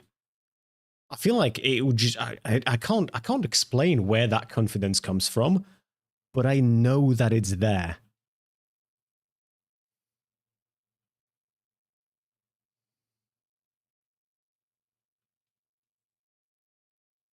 I made an OnlyFans. I only reel the Bible. Do you mean read the Bible, Cooper? I know I'll land a plane, no problem type shit.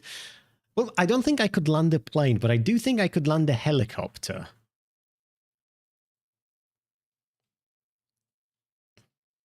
Can you just have a collection of polls that you can just point to for the only video and the OnlyFans just go and see? I could be convinced to get that done. That's all I'm gonna say. Heli is actually harder than a plane? No, short. I feel like it's got to be easier with a helicopter than it is with a plane. Because with a plane, you're moving forward and downwards. With a helicopter, you're just moving downwards, right? You just have to move downwards slowly. I played GTA a lot, and in GTA, it was always way easier to land a helicopter than a plane. That's all I'm saying, bro. That's all I'm saying.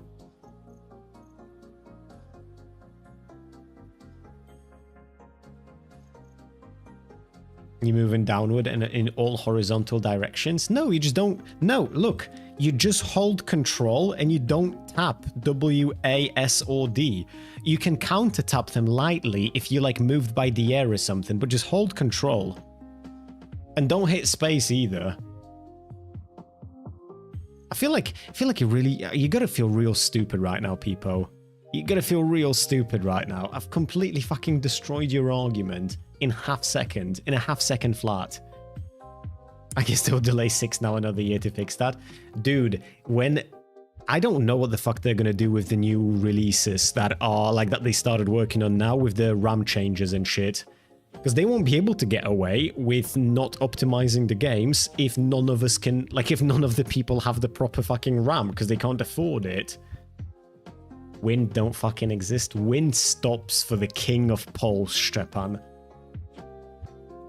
You will witness my power, and then the cult will be complete.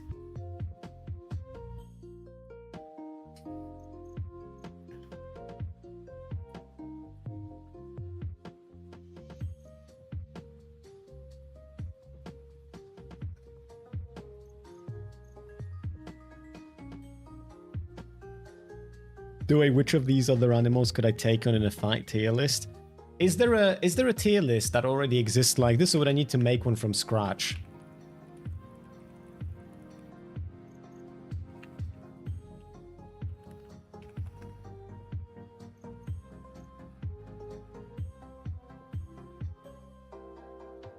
Oh, no, hold on. This seems to be one of those, right?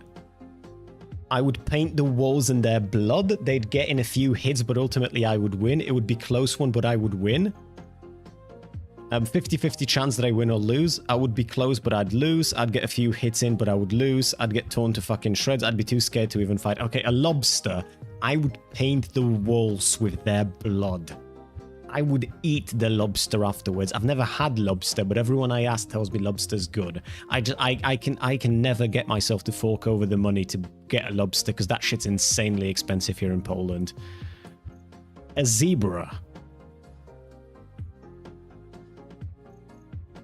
I feel like I'd get in a few hits, but I'm not going to win to a zebra. This weird fucking hamster-looking thing, I would punt across the room, kick it in the face, and I would win.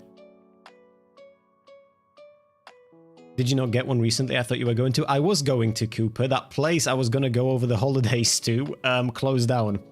So no lobster for me, my friend. That's just a mouse. It's not. It's one of them. I don't know if it's just a mouse. It could be one of them weird fucking African ones with weird long legs and it jumps and shit. This is a deer. How good are deer in a fight? I feel like I would beat a deer in a fight. Do you know what I mean? Because like I would get in a few proper punches in, and then it would run away. I'm not losing to a deer. Some kind of a lizard thing. I would paint the walls in its blood. Squid. Okay, is it underwater or is it not underwater? Underwater, I'm not... I would put this one at 50-50. Underwater, I'm probably not winning with a squid. On land, though, I'd fucking obliterate it. You'd lose to a zebra, but you'd win to a deer. I feel like a zebra is stronger than a deer, no? It's just a fucking horse with horns? No, deers are smaller than horses. Bro, I've seen a horse many times up close. I've seen a deer once, to be fair, only, and I was a kid back then, so my memory might not be quite as good, but I feel like they are way fucking smaller. If an animal is heavier than you, if an animal is heavier than you, you're probably going to lose. Is that why everyone loses to your mum, people? Hehe. Fucking destroyed. I called your mum fat, get mugged. A bear, I'm losing to. I'd get fucking torn to shreds. A hippo, I'd get fucking torn to shreds. A turtle, I'd destroy. A tiger, I'd get fucking torn to shreds. A wolf. Okay, now... You've heard me many a times complain about a certain short brown person's belief that they would win with a wolf. Myself, I'm putting that one on a 50-50. I don't think my odds are horrible, but they ain't good. A deer will just impale you, you dumbass. I'm gonna dodge, obviously. You get iframes when you dodge, you idiot. I would dodge between the legs, punch it in the dick, dodge sideways, see what happens. Complete victory. A parrot I would fucking obliterate. Actually, a parrot would get a few hits in. I've seen the fucking the talons on parrots before. I feel like that's a Komodo dragon, right? I'm getting fucking destroyed by that one. I would get in a few hits though. I'd kick it in the face. I would definitely get a few hits in on a Komodo dragon. I'd lose, but I'd get a few hits in. Against these ones. Nope, lion, I'm getting fucking destroyed again. That beak is made to crack nuts, idiot. Yeah, that beak might be created to crack nuts. I'm not made out of nuts though, am I, you fucking moron? I'm a human, not a nut. So obviously it ain't gonna do shit to me. A parrot would slash open any artery and you'd bleed to death. I'd punch it way too hard for that. One quick fucking smack. An eagle, once again, they would get in a few hits. I would ultimately win though. It would be... Actually, maybe, you know what, with the eagle it's a 50-50. Because I can totally see some of them eagles are fucking big. I would probably not do that well Is that a rhinoceros? I'm obviously gonna get fucking destroyed by a rhinoceros, sorry. This little bird thing, I would destroy. A panda. A panda, I would get fucking torn to shreds. A ferret, I would completely obliterate. Okay, a gorilla. A gorilla. A silverback gorilla, I would get torn to shreds. But an orangutan, I feel like I'd punch at least once before I die. But I would, don't get me wrong, I would fucking die immediately, okay? But I would get an orangutan I could hit once before I'm done with. A silverback would fucking obliterate me immediately, though. I don't know what this is, because this is cut in the middle. I think this is a doe. I'm completely winning this one. Like, completely winning this one, bro. I'd go after the legs first, and then what's it gonna do to me? Nothing.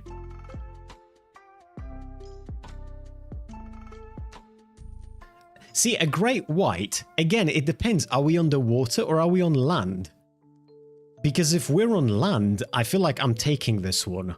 If we're underwater, I'm not even gonna get a single fucking hit in. Could you take on the gorilla if you had 99 other men with you? I feel like with 100 men you would, but that's mostly because the gorilla would just get too tired.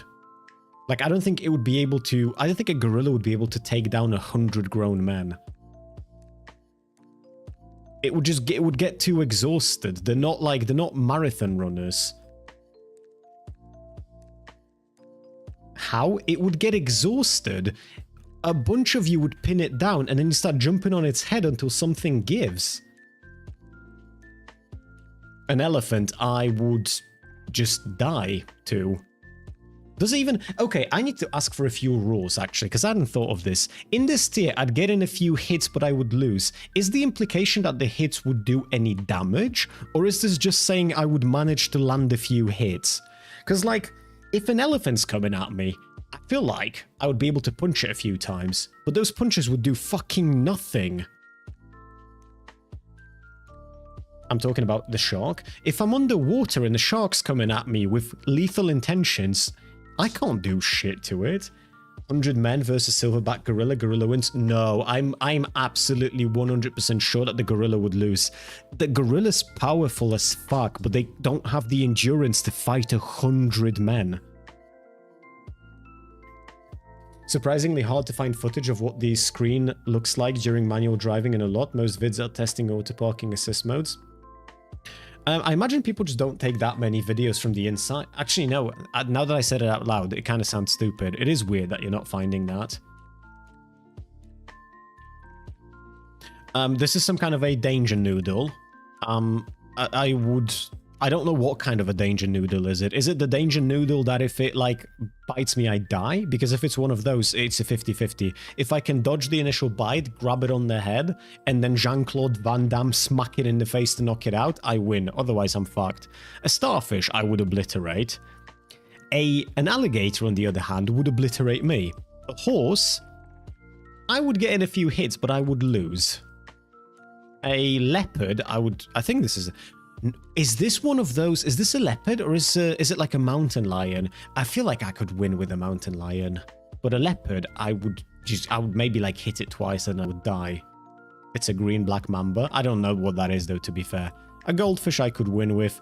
A little kitten I would win with, but I don't want to fight a little kitten. Octopus is the same, fiddy-fiddy. Like, I just don't like my odds underwater against any of these fuckers.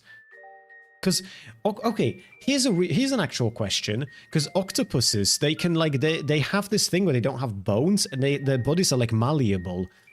How the fuck do you kill one underwater? Because I was thinking at first that you could just, like, grab them with your hand and then just squeeze real hard. But I don't actually know if that would win, if that would work. Is this a crab? I would obliterate a crab. A little dog, I'm not fighting a little dog. A peacock, I would win. A sheep, a sheep would get a hit in or two. I've seen how ships do the headbutting shit. I don't think I'm winning this one clean. A swan would probably get in a few hits, but I would win ultimately. An owl, same here, I feel like. Actually, owls got talents as well. And they're really good at hunting. But then presumably I know I'm fighting one. Is this a whale? I'm not winning with a whale. This is a sea popper, so like a fiddy-fiddy. A duck I'm obliterating. A cow. I don't think I have like the physical strength needed to kill a cow. Do I get weapons? Cows are like mad durable.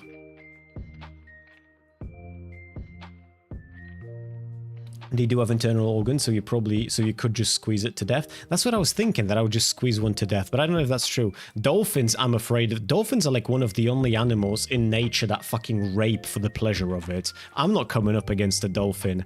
I groom myself, I'm bold, my skin is very smooth. I would be attractive in the dolphin world. I don't want to have to find out if the rumors are true. A goat I would win with after it got like a hit in or two. I feel like this is a pretty solid list. Yeah, I'd say this is about right.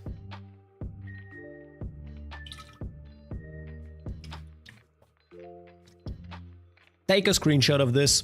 If you want to fight me on it, be here tomorrow. Be here or be square. Voice chat is gonna be open. We will do another tier list. If you feel like you disagree, fucking bring on your A game, because I'm gonna destroy you in the free marketplace of ideas. Also, you ain't doing shit to Shark? Well, yeah, that's why it's in the I'd get torn to fucking shreds category, right? I can't do anything to. Any of the underwater creatures I can't do anything to if they're like that size.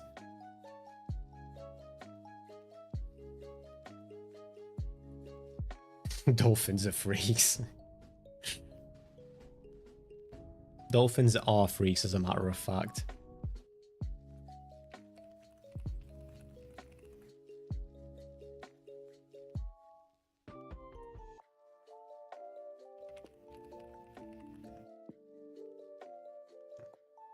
Okay, chat, we are gonna do you know what we're gonna do, chat? I need your absolute utmost fucking focus here. What we are gonna do is called a legendary manual raid, okay? I've just noticed that Cooper has just gone live, and Cooper has raids disabled on his Twitch account. So what we're gonna do is I'm gonna link his channel in here. We're all gonna do in there manually. We're all gonna go in there manually, and then we're gonna spam my emotes in his chat, okay? This is called a manual raid. It's a first time happening on Twitch, and on the 1st of January, we are creating history. So click on that button. I will be ending the stream for tonight. Thank you all for being here. I will be back tomorrow. Get that emote spam ready. Jump on in there and let Cooper know that we have arrived. That the Oni fans are in the house. That the cult of Poland is there. Good night, everyone. Take care. Sleep tight. And I will be back with you very, very soon. Night-night.